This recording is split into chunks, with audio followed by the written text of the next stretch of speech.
Okay, and I think if everything is set up properly, we are now live. So welcome to this new discussion. We have a new crew joining me today, and today we'll be talking about E3 and our reactions towards it. Of course, we'll be talking about Nintendo, but we'll also be talking about general E3 reactions. So if you have any particular requests or particular thoughts, let us know in the comments in the chat. First off, join me is ForestMinish. Do you want to briefly introduce yourself? Hi, my name is Rebecca ForestMinish on Twitter and Twitch and everywhere. I'm a big Nintendo fan, and I had a lot of fun this week with E3, and I'm happy to be here to talk about it. All right. And HeroTechne. Hey, I'm Hero. I'm a digital artist, graphic designer. I do design all across social media. You've probably seen me once or twice. E3 was definitely something this year, and I'm excited to talk about it a little bit. All right. And Matt? Yeah, I'm Matt GFX on Twitter, or Mattthew Graphics as most people like to call me nowadays. I'm a graphic designer. Most of you have probably seen me post memes on Twitter because that's the stuff that mostly gets shared that I post. Yeah, I'm happy to talk about E3. It's been a pretty fun time. All right. And Taco. Hello, I'm Taco, and I post things on Twitter, and that's it. It's two of us. Yep.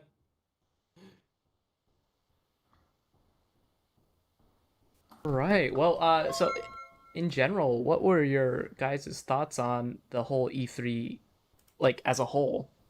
I know a lot of people were kind of disappointed in it, but did you guys at least enjoy parts of it, or?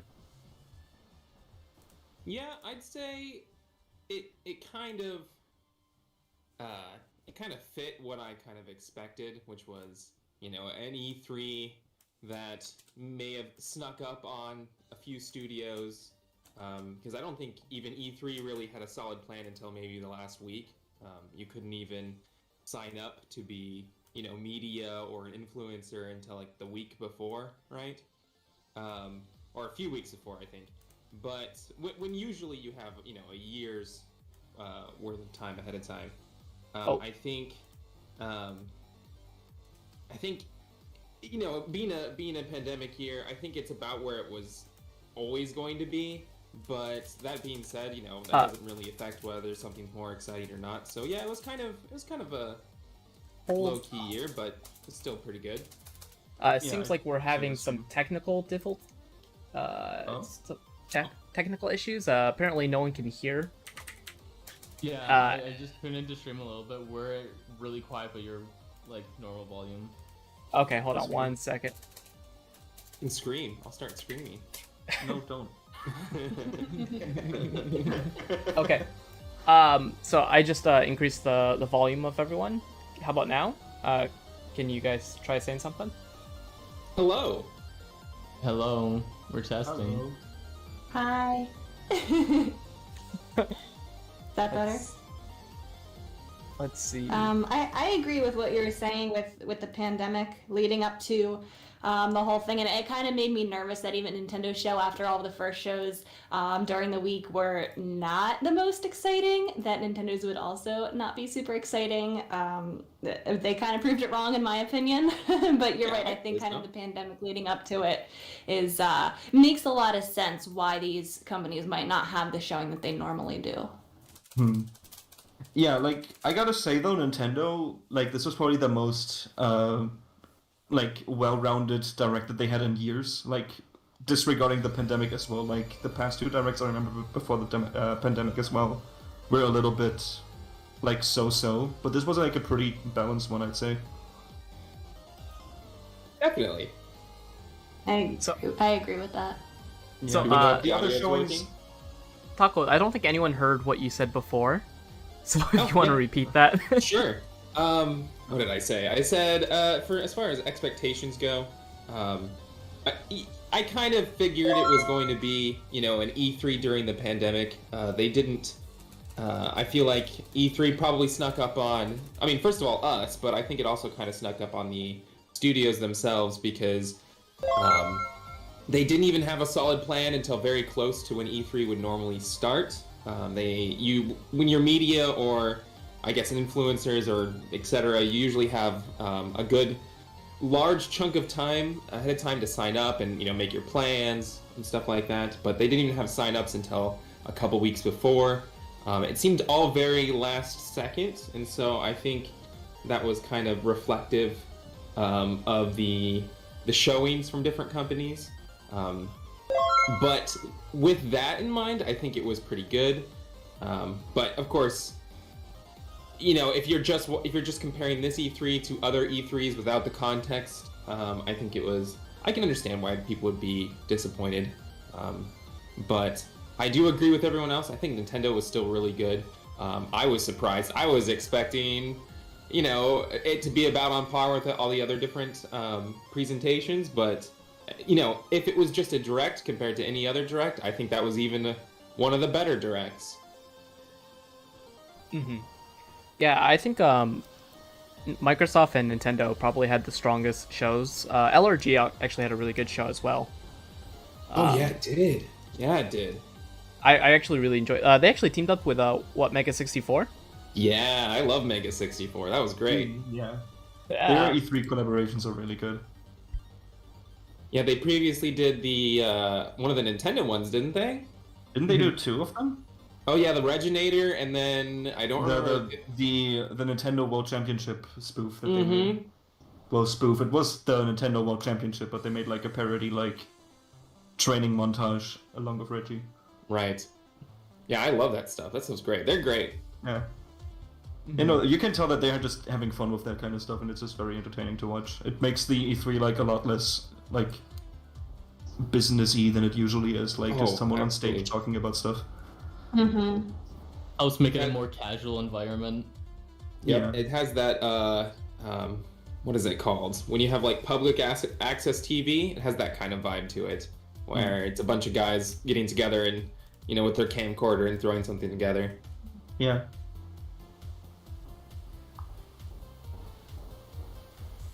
Yeah. But I haven't. Oh, sorry. You go. No, go ahead. Okay. No, what I just wanted to say is that I haven't watched all of the presentations because most of them happen when it's like 11 p.m. for me. So I was lucky that Nintendo had theirs at like 6 p.m. my time. But like I have seen the Microsoft and the Square Enix one, both of which I didn't find too interesting. Microsoft was a lot of the other companies. Yeah, we're just kind of, to me, they were kind of announcing things that we already knew about, or kind of updates on things that were previously announced. Yeah.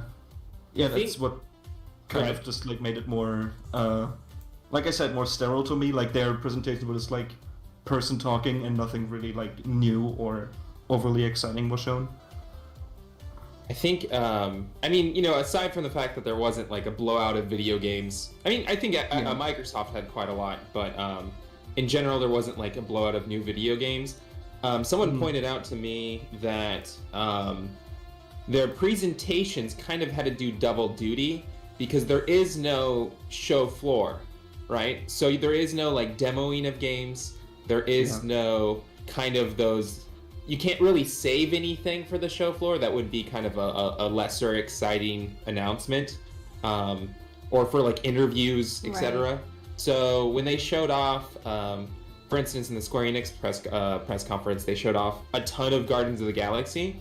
I think in any other situation, in any other year, it would be just the trailers, and then that gameplay showing would be a show floor type of situation where, after all the presentations, you then see it on the show floor, and then people report on it, in their YouTube videos and write-ups and stuff afterwards.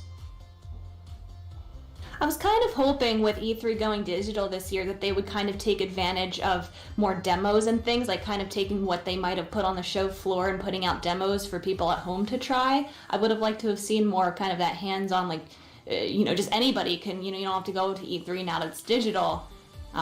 It kind of comes to us, but we didn't really see a whole lot of that for the big name studios. Yeah. I wonder if we'll see more of those when there's now that it's kind of like the work from home situation, where now that people or companies found out that, oh hey, working from home works, now that we've pulled the trigger on that, I'm wondering if now that they've done a digital year, if studios will start doing that on purpose as opposed to like a solution, right? More doing the setting up demos to be sent to people, or to be accessed by fans in future years, now that it's we've essentially done the first year of all digital E3. I think there's some concerns with doing like a demo like that because it can easily be data mined, and Yeah, it's that's what kind I of was gonna mention That's too. true. That's Yeah. true. Yeah. Good point. Yeah, I because think it takes so much effort to like even cut down a demo, Mhm. to a demo form. Which I haven't even. What was it? They just did the demo of the Final Fantasy game that was announced. Yeah, and that But didn't go so I don't- hot. Oh, how bad did it do? Well, the demo I think is very, from what I've heard, is very has potential. I shouldn't say it's very good. I should say it has potential. The demo itself didn't work for 2 days. Oh yeah, that's. Yeah. Oh jeez. What? Yeah. But they fixed it. You can play it now, and they extended the time that you have access to it. I think when cloud gaming becomes more of a thing, I think they'll feel more comfortable letting people play demos, because you can't really data mine streamed games, as far as I'm aware. So. Yeah. Yeah, Roddy mentioned in the chat as well. Gotta xCloud those demos. Yep. Yep. Honestly, yeah, I think I completely agree. That actually would be a really good solution, I think, because then like you wouldn't have the security concerns, and then it could also run off hardware, off of the other hardware, so it could like emulate what it could look like. Yep. So A I think controlled it- environment. Controlled environment, yeah. So Riley actually mentioned in the chat that Microsoft was working on the showcase for 8 months for E3, which makes sense. I think that's I think that shows. Yeah. yeah, usually how long big companies work on E3 presentations. Always hard to consider like how long those things take. Because like for the most part, like I've seen people speculate like, oh, one of the Smash things was leaked, so they probably changed it last minute to reveal Kazuya. And it's like, no, that doesn't happen. It happened like on the That's same. not how that works. It happened on the same day. Like that quote unquote leak happened on that day, and then there was a different character. And I've seen like a decent amount of people claim that like, oh no, they changed it last minute for the sake of Oh jeez. keeping it a secret. It's like, no, that's No. People really think that? The apparently. the But one at the thing same I'm time, it was always Smash speculation. So a similar situation. There's always there can be a game that's revealed and it's like, oh, it's coming out in like 5 months, and like people are like, oh, that's plenty of time to like readjust the game. No, it's not. it really is. That's usually when like they're finally going through like translation process and that, but like there's no time for like final like game adjustments. Yeah. Like Just didn't polish. Smash Ultimate, for example, like didn't it go gold, as they say, like 2 months before release? I mean, usually you want a game to go gold way sooner than that, because like the whole process of getting it onto the eShop and onto like stores can take some time. Yeah. It's not like you finish it and then it's available the next day. Like it has to go through so many different boards and stuff like that. Oh, I can literally speak through that process because I dealt with that. Because I worked on like a small little indie game for the eShop, and Nintendo is so persistent about how they want things handled. I think in like our trailer for like the eShop and that, we had the like Nintendo logo move in slightly instead of just appearing, but like no, the logo has to appear. You can't Oh, like wow. transition it. Oh wow. So yeah, there's you have to certain redo the whole brand trailer. guidelines. That's crazy. Yeah, that makes sense. Because Yeah. if you think about all the other things they have, branding rules for, like Mario can't lean on certain things and stuff like that. It makes sense. Yeah. That makes sense to me. No, it makes sense. It's just like things. Yeah, Like I it said, makes it's like the E3, like how long it takes to prepare these things. It's one of those things that you don't really consider in the moment. Yeah, and like people when like one thing I learned from transitioning from just a general content creator to working now in the games industry properly is that like things are different when you're working with a team and like a large company, because like there's so many different people that you have to work with, so many different partners and everything like that, and that takes a lot more time.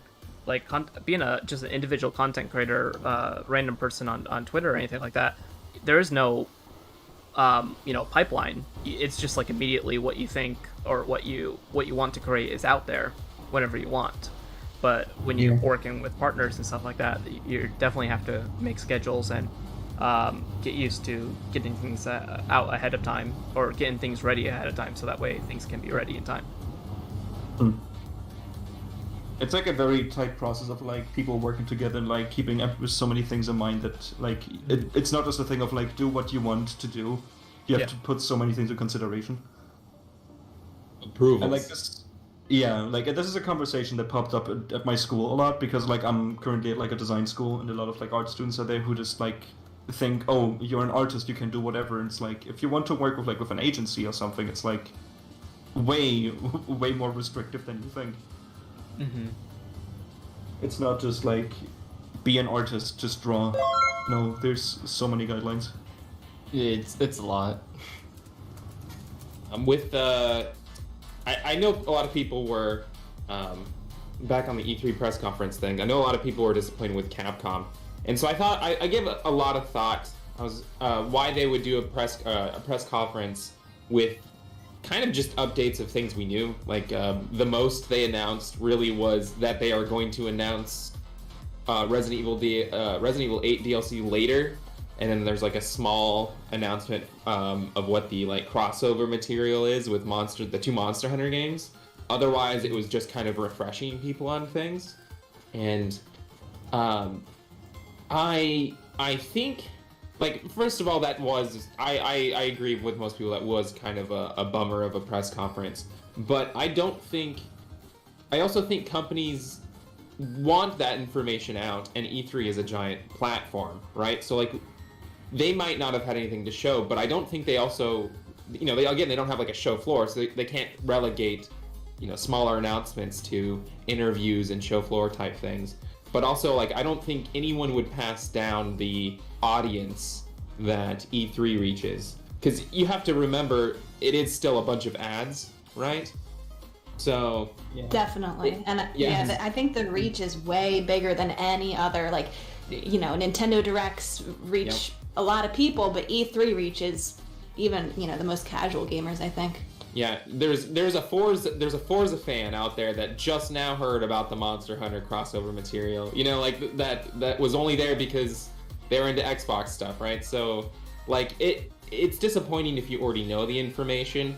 I mean, I'm sure it's kind of not very exciting if you didn't know the information, but at least now you know about it. It might not be new to, it might not be new to us, but it's new to so many more people. Yep, exactly. Well, also the point with Capcom, I don't think they had reason to announce anything. All their games are still like very active. Street Fighter's still active, getting supported.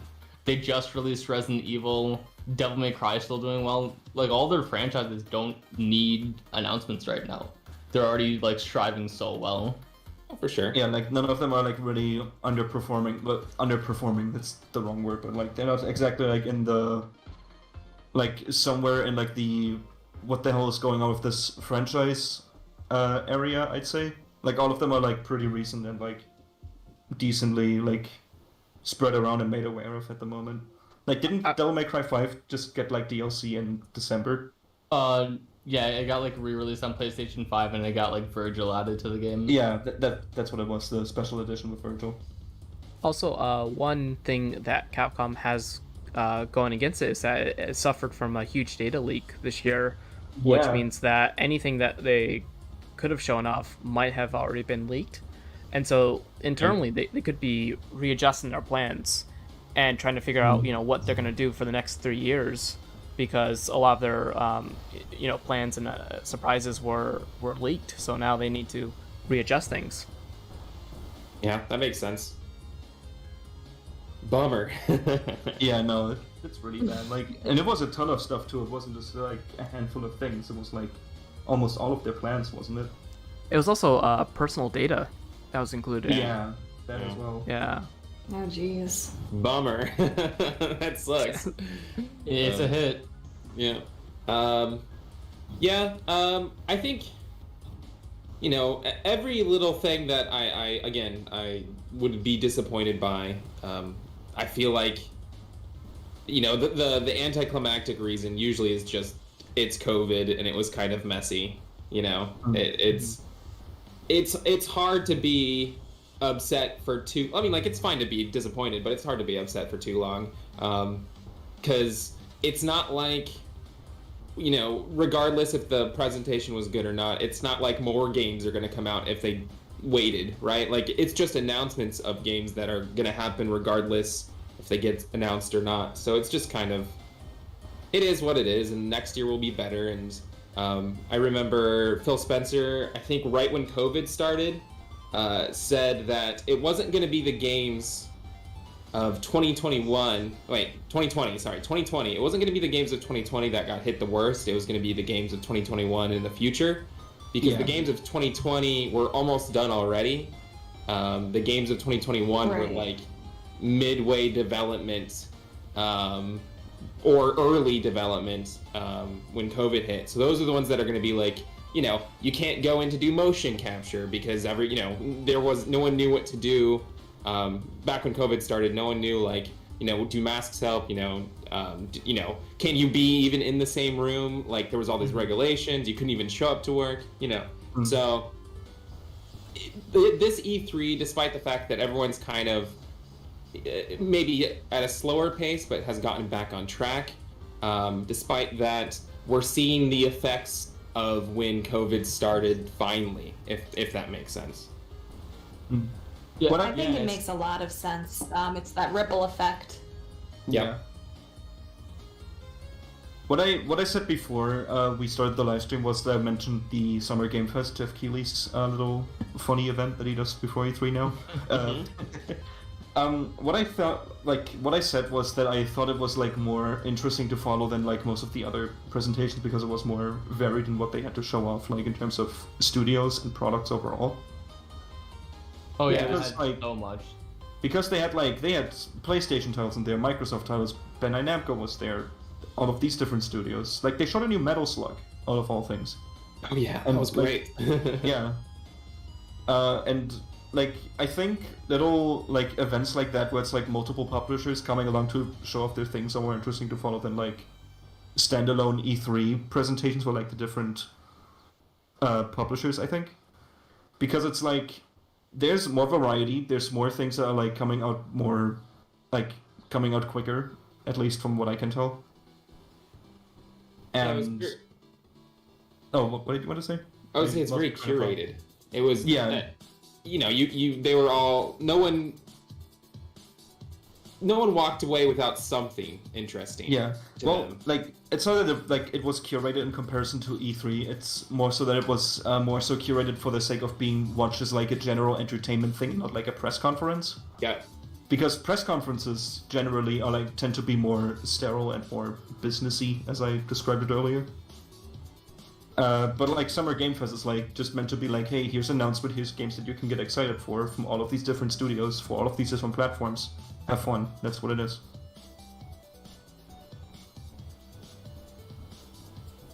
Yeah, so I guess let's Rebecca, do you want to what are your thoughts on the Summer Game Festival in particular? Like, did you get a chance to watch that? The early ones that were before E3, I didn't get a chance to watch. They were when I was at work, so I really only got a chance to watch the actual E3 ones. Okay.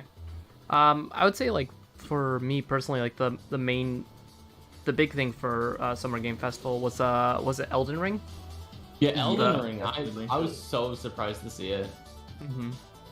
I didn't expect it to show up at the Summer Game Fest. I thought it would be at Bandai Namco's. Yeah. That they save it for their own thing, but I think it makes sense in a way. That was a good trailer. Yeah. I appreciate, especially, I mean, a lot of companies are doing this now. Nintendo's doing it. It looks like Bandai Namco's doing it. I appreciate that when things are so uncertain, with, release dates and stuff, that a lot of studios are waiting till pretty close to release to give a release date or even announce their game, right? Like obviously Elden Ring was announced a very long time ago, but they basically sat on it until it was for sure. I mean, it can still be delayed, don't get me wrong, but they sat on it until it was very close to coming out, and then showed it off. So there's a little bit more of a, not a safety net, but a little bit more of a feeling of comfort that, oh, for sure this game is going to be done and out around January. It's not like Bayonetta 3. I'm sorry to bring that game up, as much as it pains me, but like them announcing it. Yeah, them announcing it in 2017 was probably the worst idea they could have done. But I understand that there's like a lot more other factors going on in Platinum Games right now, considering like apparently they're struggling with their with them going independent as a studio.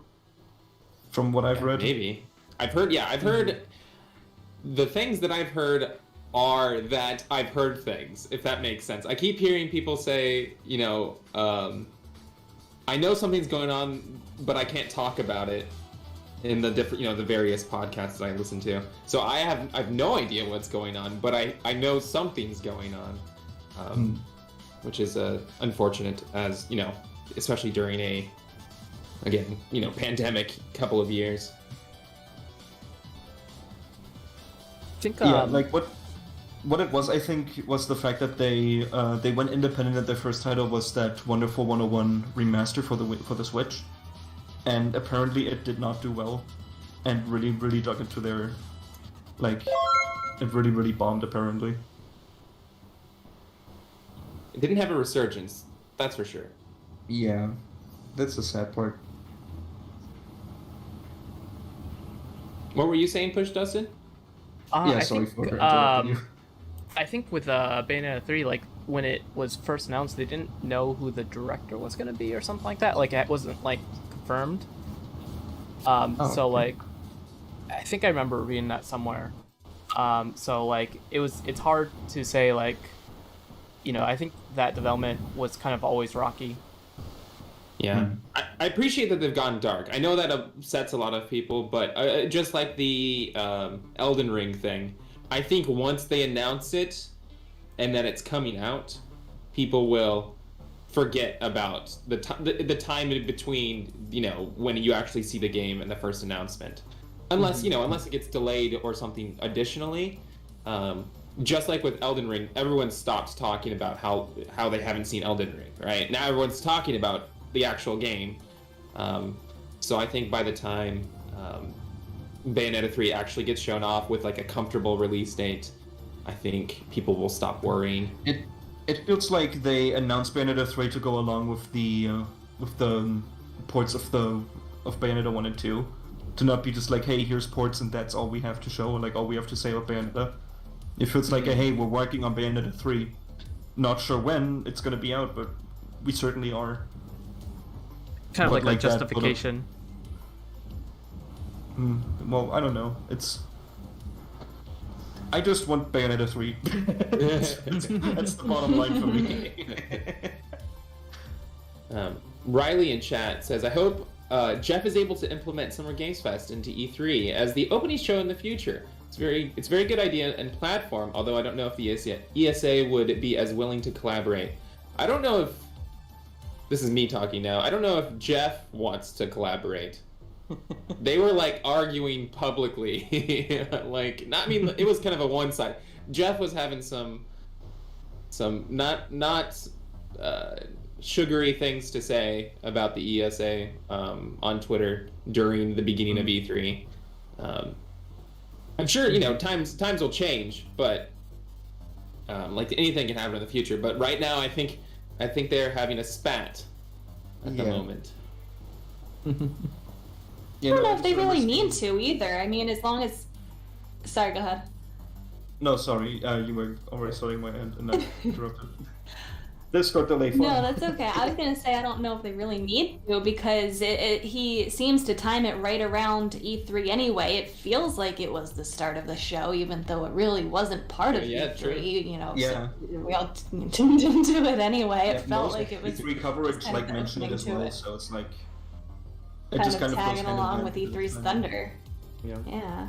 Kind of like EA did in years past, where they weren't part of E3, but they, were the day before E3, kind of. So everyone considered them part of the press conferences. I completely agree. Yeah, does it need to be? I don't think so. If it's the same time frame, I'm tuning in anyways. Yeah. I mean, it already offered itself up to be consumed in the same way because of the timing and everything. So. And I think Jeff just generally does better on his own anyway. Yeah, that's the thing. People always make jokes about Jeff Keighley, at least from what I've seen, but he seems pretty competent at what he does. He's a good presenter, I can't lie. Yeah. Yes. And it gets better every year. If you go back and watch some of the older ones, a lot of the older ones, but as he's changed the name of his shows and it's evolved and what have you, it's gone from super cringy, filled with advertising. The new ones still have advertising, but filled with advertising. What do you mean? The Gillette at the last one was the best part. Yeah, there is a lot of advertising in those early ones, and I don't think that's ever going to go away because you have to pay for the show, right? Yeah, but it's a support thing. Yeah, it's gotten a lot more tasteful, a lot more entertaining. The pace has gotten better, less pandering, and he talks, he talks to the audience in a. He's not looking. Not that E3 does this. I don't think E3 does this, but he's not looking down on us, right? He's one of us, so to speak. So he's a gamer. Yeah, he's a gamer. He's not saying filthy consumer buy Elden Ring already. I'm sure he'd say it, but he'd say it with us, not against us. He'd say it with us. Yeah. It's not you will buy Elden Ring, it's we will buy Elden Ring. Yes, exactly. But yeah, to expand upon Taco's point, I think also advertisers have gotten better at understanding how to cater to gamers. Because I think at the very beginning, it was kind of an unknown territory. And so you kind of had a lot of those cringe moments because they were oh, we just gotta appeal to these gamers who are really nerds or stuff like that.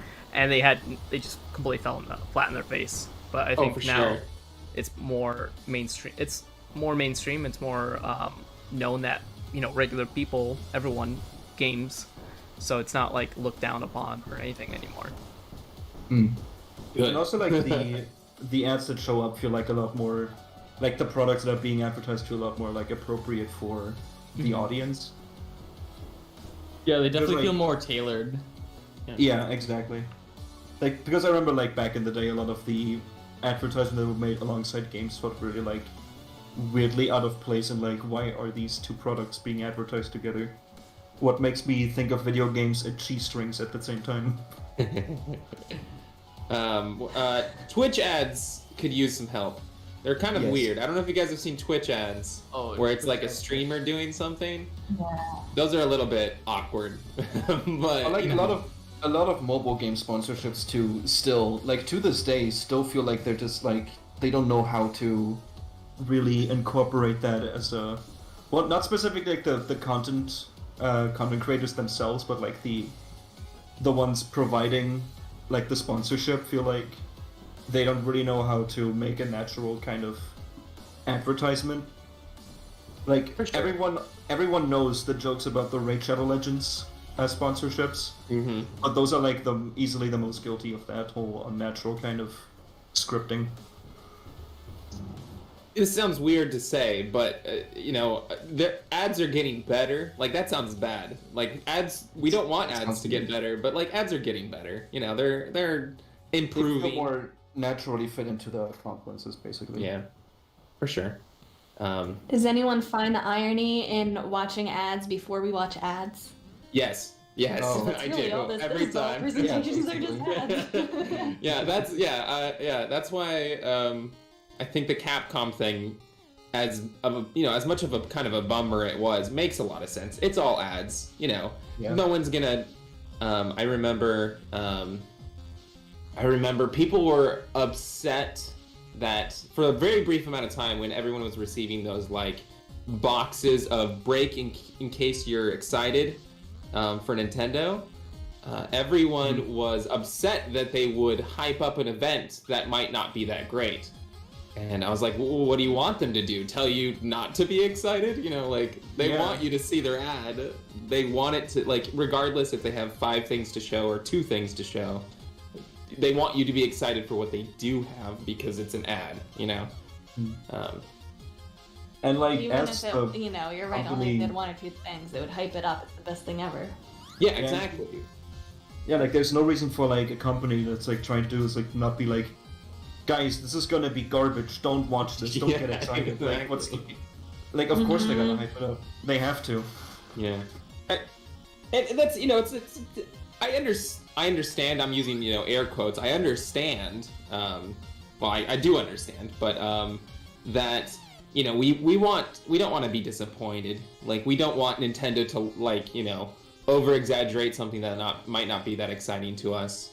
But they're never going to, like, you know, put down their own game just so the, you know, vocal minority isn't upset. They've kind of, you know, like, guided us with their the way they word things, right? Like, oh, there won't be, you know, if there's a Smash discussion, a Sakurai thing, right? They're not going to be like, they'll mention that there's not going to be an additional character in the announcement tweet, right? Like, there will be no additional character at the end. That's not necessarily putting down their presentation, but it's also kind of helping guide our expectations. So I appreciate that, but they're never gonna say, "Oh, this is a bad trailer. Don't watch it." You know, like, Yeah. They'll hype up what they have, even if they don't have a lot. Like, could you imagine if companies during E3, like, video game hype season would be like, guys, don't get too excited now. Yeah. Yeah, definitely. Actually, games aren't that great. Yeah, exactly. Get ready to consume product advertisement. Yeah. So, you know, I get it. Some things are disappointing, but I think People are mentioning very good advertisements in the chat.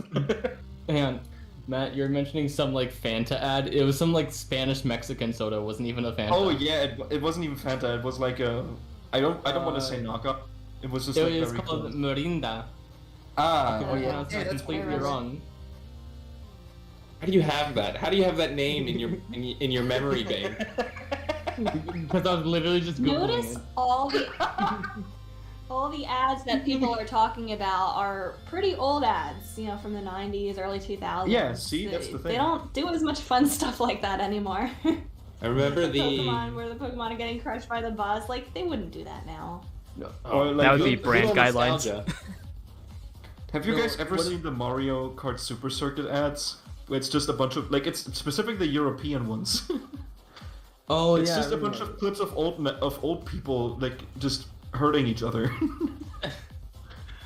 What was it? Recently, people found like the original quality rip of the Smash 64 commercial. Yes, they Like did. full quality. Really? And it's Mhm. Yeah. yes. Yeah. It was like it's like clean 480p when like we were stuck with the 240p Oh, 480p, for the longest okay. time. No, but that's still better Clean. considering we were lot only better working. than- Yeah. Like, my dumb brain just, like, heard that and was like, yo, 4K?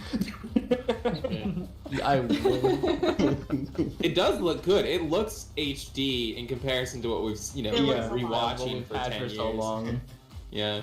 I remember there was, I don't remember which game it was for specifically, if it was like a DS game or what, but there was a Yoshi commercial where this like little girl was with her mom at a traffic light, and she's like, "Look, Mama, he's cute." And then Yoshi like it's like a guy in a Yoshi costume. He like throws an egg and it like destroys a car. That's all I Yoshi's the remember. car, I know that one. Yeah. See, But you're was mentioning You're mentioning Yoshi commercial. I was thinking of the Yoshi's Island one first. The awful one of like the dude expanding from spaghetti. Oh no! no. What? No, I don't know Oh, what this no. is at all.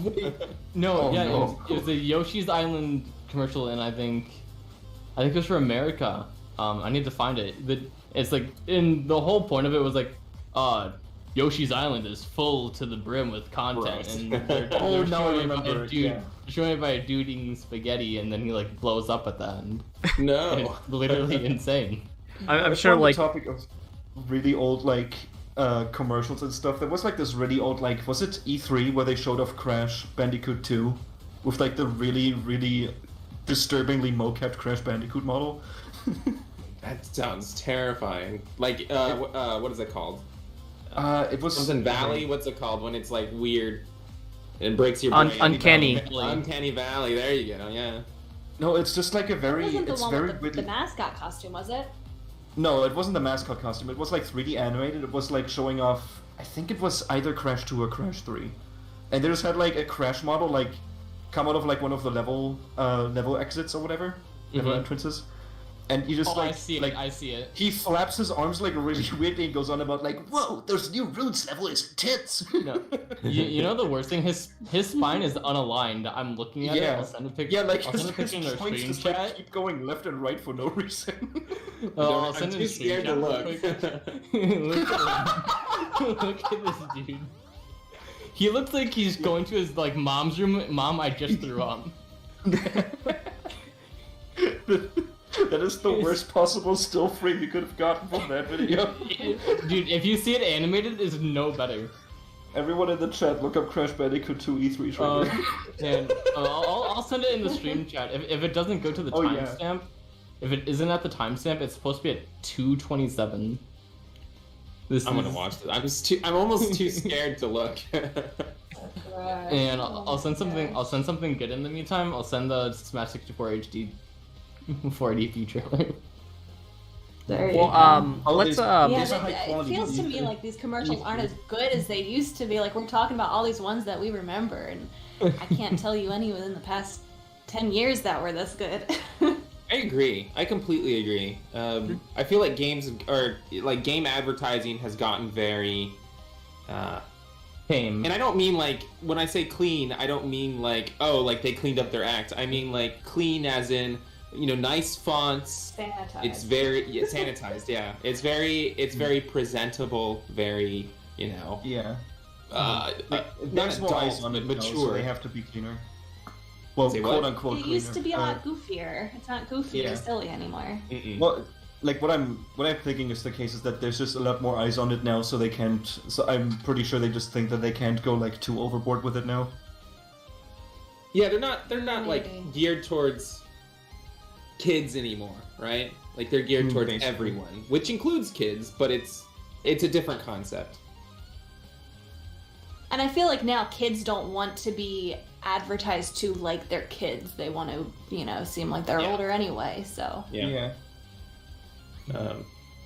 Yeah, they're not like Geico commercials anymore. They don't try to be funny or weird or anything like that. I appreciate that we get a lot more.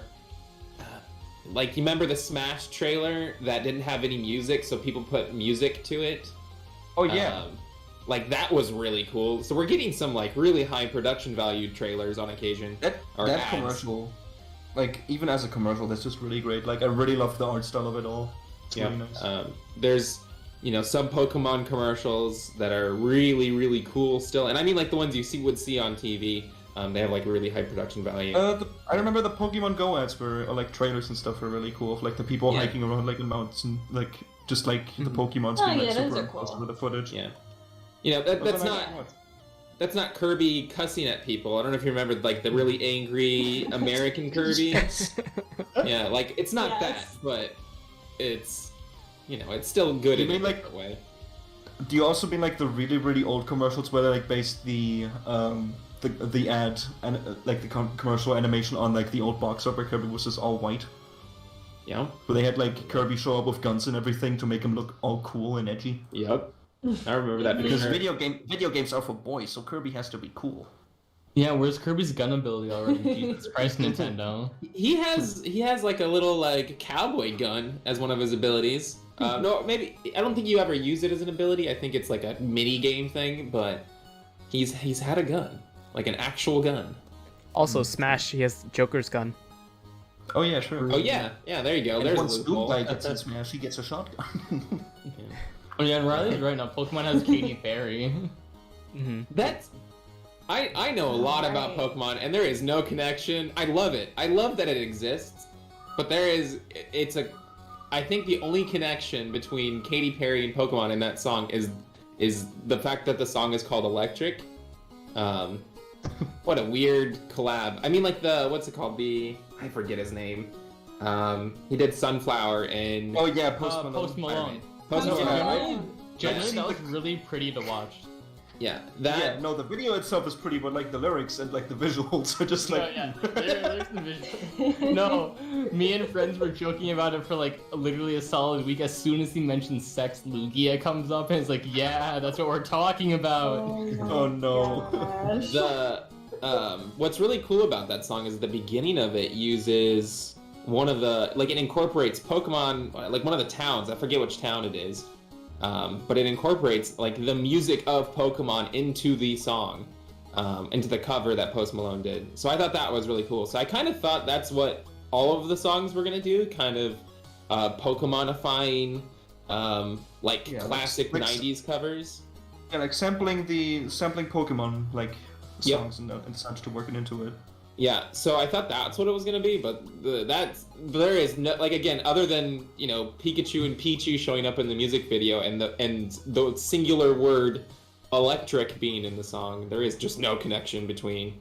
Like, Katy Perry could have released that song separately, and I would have never known it was gonna be associated with Pokemon. All right, well, let's shift back to E3 and talk about. It was like let's talk about Nintendo's E3. Nintendo. That was fun. That's a good detour.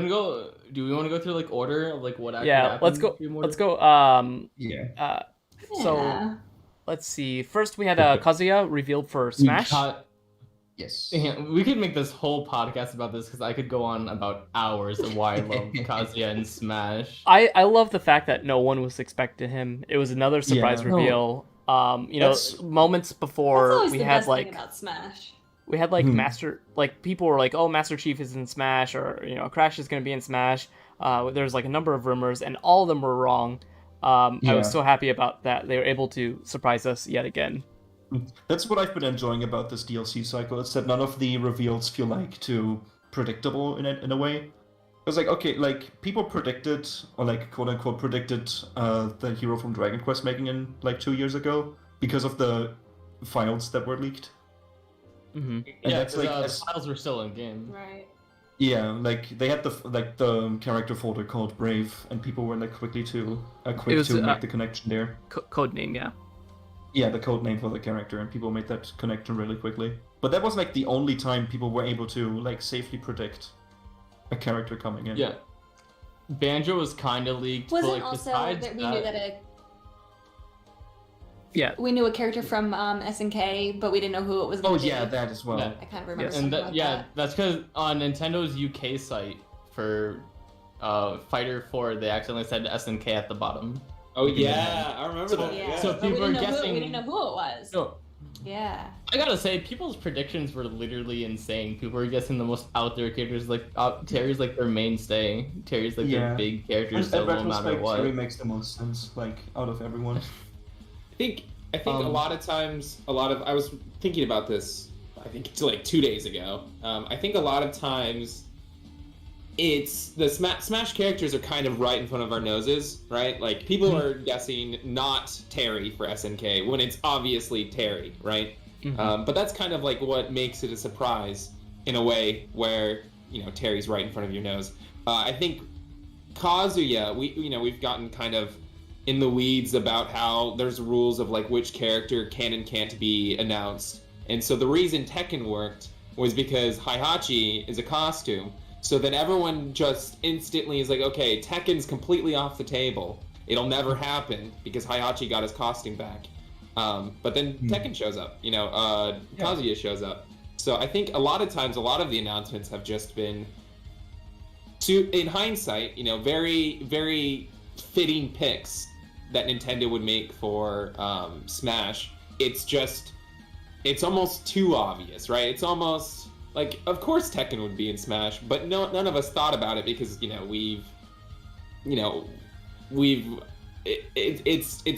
it's not almost not as fun to guess Tekken as it is to guess Sora or Jibanyan from Yokai Watch, or you know what I mean? Like it's just too obvious. Yeah. Right. The thing is, people's predictions with Tekken, people are like, no, Heihachi's like the main mascot of Tekken. Tekken has 3 main characters. Yeah, It has Heihachi, it has Jin, and Kazuya. Yep. And people are like, oh, one of them's the good guy, right? No, all of them are fucking assholes. Yeah, all of them are Yeah. bad. Yeah, they're all so troubled. So you know when you get in like your one argument with like your father or something, that's like go do the chores and you say no, that's literally their whole family line. Yeah, that's the whole cliffside thing. That's the whole It's- when Kazuya's throwing him off the cliff. That's they like take turns throwing each other off the cliff throughout the entire Exactly. series. And then Jin's just like, I don't want to do this. He's Yeah. the one who like goes against them.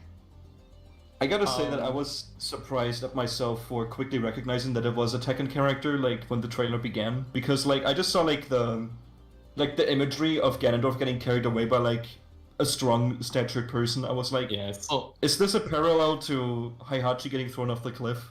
Like that was like the first thing that jumped to my mind, and like in retrospect, I was like, I'm not that invested in Tekken. How did I figure this out so quickly? It's like It totally tripped me out. It As is soon as I saw iconic. Ganondorf, I thought it was going to be a Zelda for like the first Yeah. split second when they showed Ganondorf. I don't gotta know. say though, It's gonna be Right. muscular Zelda.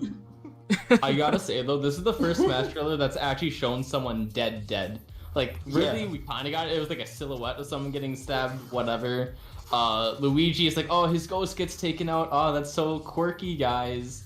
You know, Ganondorf eyes like eyes his completely eyes were blank. gone. Yeah, he was also like drooling and stuff. It was like Yeah. very graphic for a Smash trailer. Well, if not to be too particular, but none of them, whenever Kazuya throws someone off a cliff or They're Heihachi, usually alive. they're usually alive. Exactly. So like, yeah, no, not to be tossed right too. into lava.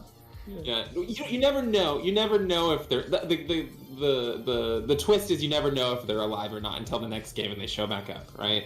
Yeah. So we'll have to wait for the next Smash to see if Ganondorf survived. Well, Rebecca, what Are did you you think surprised of? that they only showed? I was gonna ask, what do you think of of? Kazuya? Yeah, what do you think of Kazuya? Well, so I was gonna say I'm not a Tekken fan, so it didn't really do much for me, and I didn't recognize it right away either, like a lot of people. But I think going back to what we were saying with the reveals, it's so hard to guess, and kind of what Taco was saying about how it's not maybe as fun to guess like another fighting character rather than maybe these other types of games. But that being said, I think what makes it so hard to guess who the next fighter is going to be is because there's so many franchises that aren't represented in Smash that I feel like are iconic enough to be like looking back. It's like, okay, it makes sense. Like, why haven't we already had a Tekken fighter? Like, I'm not a big Tekken fan. I haven't played it, but I can recognize that it's an iconic franchise. It only makes sense that it's represented. And there's so many of those, and ultimately we have one spot left at this point. There's so many that aren't going to be represented. That's gonna be a rough day on Twitter when it simultaneously everyone's character gets deconfirmed because only one can make it. I also think the thing is, But so many Bandai deserve to Namco. be. Oh, for sure. And I think the main thing is Bandai Namco is usually a very modest company. Because so far they've only had Pac-Man, like, this whole time for Smash. And, like, I think Heihachi was talked okay. about for Smash 4, but, like, he's Yeah. still... It's just Yeah, Pac-Man. Heihachi was considered for Smash 4, and Sakurai said that he thought that it would be kind of difficult to get his moveset to work. And so that's why I was like, at first I was like, oh, it's Heihachi, but then I was like, wait, no, it can't be. And then it ended up being Kazuya, who I think is probably the perfect middle ground, because he has some of Heihachi's moves, but he also has that Devil G. Yeah, And not to mention, I feel like Smash characters are in a completely different place than they were in Smash 4. I feel like nowadays you can do anything with a character compared to like the design philosophy of like games past. Like Minecraft Steve exists and he mines the stage. Like what on earth? Like that wouldn't like happen. Yeah. Yeah. with the fact that Smash has Considering- also like grown so much more that like a lot more companies are willing to like cooperate in that way. Poor Sonic's costumes, Right. you know what I mean? Like, what a bummer. And nowadays, if you throw someone in, you get the entire roster. You know, like in Dragon Quest Hero, you get every single. Well, You the know. thing with like the alternate costumes in Smash is that they're always decided by the company that owns the character, as far as I'm aware. Oh yeah, for sure. So like That's- it's that's the what I mean. IP holders, because they're like the ones that are like, okay, we are only okay with the characters being presented in this way and not like too out of the norm for them, which is why like Cloud and Sephiroth have like not that many changes in their alts. Pac-Man is one of the worst, I think. Yeah, Pac-Man is very disappointing. Riley's in chat says, "Sorry you didn't get Agumon. Would have been hype. I agree. Hey, you know we got one more Bandai slot. Namco rep. Yeah, I was like, okay, cool. We're not getting Tekken. All right, we'll get Agumon, and then Kazuya shows up. I was like, never mind. I'm pretty sure that the final character is just like gonna be announced in like a standalone Smash like presentation thing, like with Bayonetta and Corrin. I feel like that's I what they're thought gonna. both would be announced at E3. Yeah, like I thought the same got thing, but like one. in retrospect, it makes a lot of sense for like the last one to be saved like for like a more special announcement, because like for like from what we all like know at this point is that this is actually like gonna be the last character, and I highly doubt that they're gonna do like another fighter's pass or like a bonus No. fighter. I keep on seeing. They want to keep So the many hype people- going. I see so many Yeah. people upset about Kazuya online. It's like, and I was just talking about this with Push like before the presentation. People are like, Kazuya just like Kazuya's not important. We could have had Crash Bandicoot instead. It's like no matter what, no matter who the final character is, Sakurai could like announce, "Hello, we're bringing back Jesus Christ. The second coming is here." That'd be. But like people are like, I don't care. Give me Fighter Pass 3 already. It's like, Mm. I think Kazuya is There's always almost. going to be people upset. Yeah, for sure. I think Kazuya is almost the perfect representation of a character everyone's okay with, and I think that's not what you want to end your well, I mean, like I'm pretty sure it is what you want to end your fighter pass on, but Kazuya was so uncontroversial and made so much sense to people that like people kind of stopped. I mean, like there was a whole discussion about what type of character he was, which we don't need to get Oh, yeah. into. But generally, no one had a lot to say about him because he just made sense and he didn't upset anybody, and everyone's like, all right, and then they moved on. So I Yeah. almost don't think you want a character. Sorry, I should rephrase this. I think it's less fun to have a character that pleases everybody for your last pick. Like if they did, I can't think of who would be a good who would be a good Fire option, Emblem. but another Fire Emblem character as your last one. I think that would be a way more fun way to end than anything else. Well, and- I think you're right, because that gets people talking about it, and I really didn't see a whole lot of people talking about this afterwards. Maybe it's Yep. just not my circle or anything, but you're right. There was a lot more buzz around, oh my god, another Fire Emblem Yep. character, or oh my god, and that's marketing for them. The more people who are talking about it and sharing and getting, the name trending is what they want. You're right Yep. to end it on. King I of can tell Fighters you- got put on the map for a lot of people. I mean, like King of Fighters is big already, in certain regions.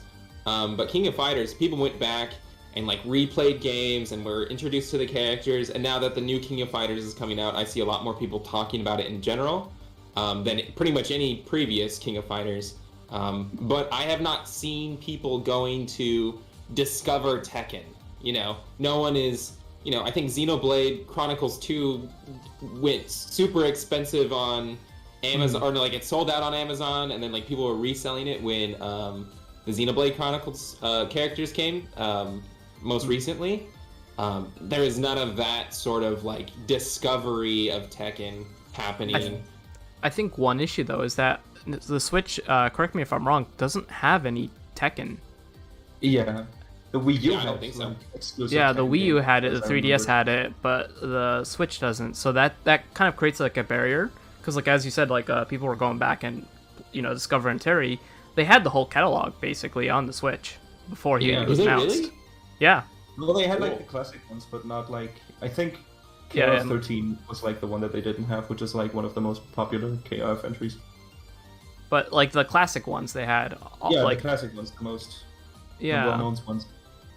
And so I think that kind of like creates like a little bit of a barrier for Tekken. But I think after Sakurai's presentation, I think maybe more people would be interested in it. Yeah, there won't be Metroid Dread and what's the other one? Breath of the Wild to share the conversation when Kazuya has his presentation. Yeah. I'm very excited. I love Tekken. I'm very excited for him. I'm so excited for the music alone. Yes. I've been re-listening to like Tekken's music recently. I forget how much I love it. I think the one song they had in the reveal trailer, or maybe when they were talking about it very briefly, was the like, don't quote me on this. I think it was like the in fighting games when there's like I forget what the term of this is called, but when it's in like an arcade and no one's playing the game, it like shows kind of like it like cycles through like 3 different cutscenes to get you to like attract mode. Attract mode is what it's called. Yeah. There's like an attract mode in Tekken 3 that like has a very iconic song, and I think that's in the game, and I'm very excited for it. I think it was the Tekken 3 character select music. Oh, was it? For the move showcase. I'm pretty sure it was. Well, then I'm hoping it has the attract mode song. The only thing I know I want a Yoshimitsu spirit. That's all I want. That'd be great.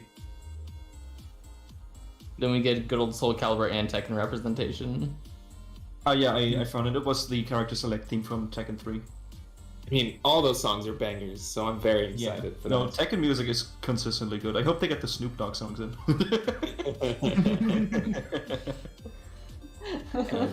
And hopefully just like forgot about those until like recently. Yeah, and hopefully just like the SNK with Terry, they'll get a lot of songs because it's Bandai Namco.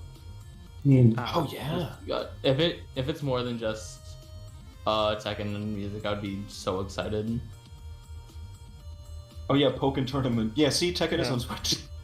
Oh yeah, Pokken Tournament. Yeah, you're right. Pikachu has Heihachi's moves in that game, which I think is very funny. Oh my god, Sakurai is definitely gonna bring that up in the presentation. Yeah. He's got I think they're called electrics. I mean, like Pikachu clearly has electric moves, but I think they're called electrics when you do like the uppercut punch kind of thing. No, yeah, I was so happy to see the Tekken hit effects in the game, like with the sparks, the sparks, the fire sparks. Yeah. The thing is, with Sakurai Presents, I'm pretty sure this is definitely going to confirm like the Lloyd costume. Like the Mii costume is dead now for Lloyd, 100%, 100%er. Probably. What is the last character gonna be? I'm so scared. No, if Nintendo really wants to be chaotic, they do Cinderace as the final character. Another Fire Emblem. I'm surprised that we didn't already have a Pokemon character, and to end on that would be hilarious. Another final evolution, and it's a fire type. You know how people would be hilarious. I love Pokemon. I don't want it to be a Pokemon. No. I think they might I think that's a very common choice for people to predict. But they did have a new Pokemon in this game. So I think that alone is enough to like skip a second new Pokemon. Like they had Incineroar this game. So I think it's possible they might just hold off until the next game. Yeah. One for 8th generation though. Well, yeah, I think they've skipped other ones before, haven't they? I can't think of any 3. off the top of my head. They skipped probably. 3 and 5. Yeah, that's true. 3 and 5 have no representation in Smash. Well, at least character-wise. Rest in peace, Swampert. I love Swampert. Someone in chat said this live stream makes me so anxious because they never let Push talk. We're sorry, there's just a lot to speak. Wait, this isn't the Matt podcast? Shit. I'm sorry, good God. You're hosting. I'm really interrupting the much kidding. Push is just a little quiet. Push, cut us off. Make us feel like talk. I'm just gonna mute people's mic. Then I'll have the whole live stream to myself. Well, Push, what are your thoughts on Kazuya? I personally am not a huge fan of Tekken, but I'm excited to see him because I think he's going to be a really hardcore character. I also don't think he could have been the last character because I have a feeling that he could potentially break the game, just like Bayonetta, and I think it's really good that they have a couple of patches. Yeah. Good point. Yeah. his combo game is gonna be super strong. I think people I were like- worried about that for wow, can't remember his name. I'm looking at Steve? him right now. Who? People were worried for Steve, right? Yeah, Yeah, he's gonna Steve break. and Terry. man, Street Fighter man. What is his name? Oh, do you? And Ryu. Ryu. Yeah, people were worried about Ryu when Ryu was coming out. They're like, oh, he doesn't play anything like anybody else. Hmm. So Yeah, hopefully it's yeah. another situation where it's fine in the end. Yeah, Ryu. That just reminds me that Ryu was also like unintentionally leaked by Nintendo themselves before Oh, it was yeah. revealed. Yeah, because his classic mode movie was like updated early. And, No, released like data it was for- like, no, it was like his victory theme that was added like alongside the Mewtwo patch, which was Yes. like a whole half year. Yeah, Before. Yeah, but that's and it's also- like, Oh. yeah, but that's also had like the classic mode movie and everything else in that same update. No, the classic No. movie came Or just was a it- couple days before. it was the day before. Yeah, Yeah. Yeah. I am wrong. You're right. Yeah. I'm really interested in how they adapt Kazuya to Smash because I was looking through footage and it looks like he has 3 down tilts. So unless they're, because I saw they're implementing some of his angled moves, like if you hold down and back, like he has some of those moves in Smash. So maybe they're implementing that. I don't know. I just saw that they have like the Tekken dashing. I'm so excited for that. Yeah. Tekken has like 4 buttons for attack, right? Like high punch, low punch. Yeah, like they're all Yeah. like Yeah. mapped to the different limbs, as far as I know. ForestMinish, you mentioned earlier if we were shocked that there wasn't 2 characters instead of just 1. Were you saying, what did you think about that specifically?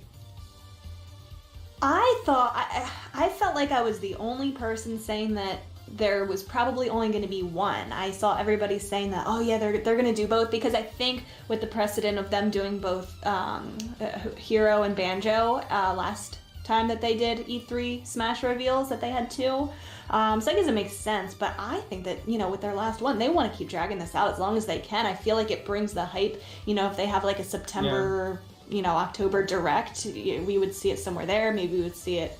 Because when is the last all the characters have to be out by? When did they It's say? supposed to be 2021? December. Yeah. Just like the end of So, the year that we just I mean- picked that as the date.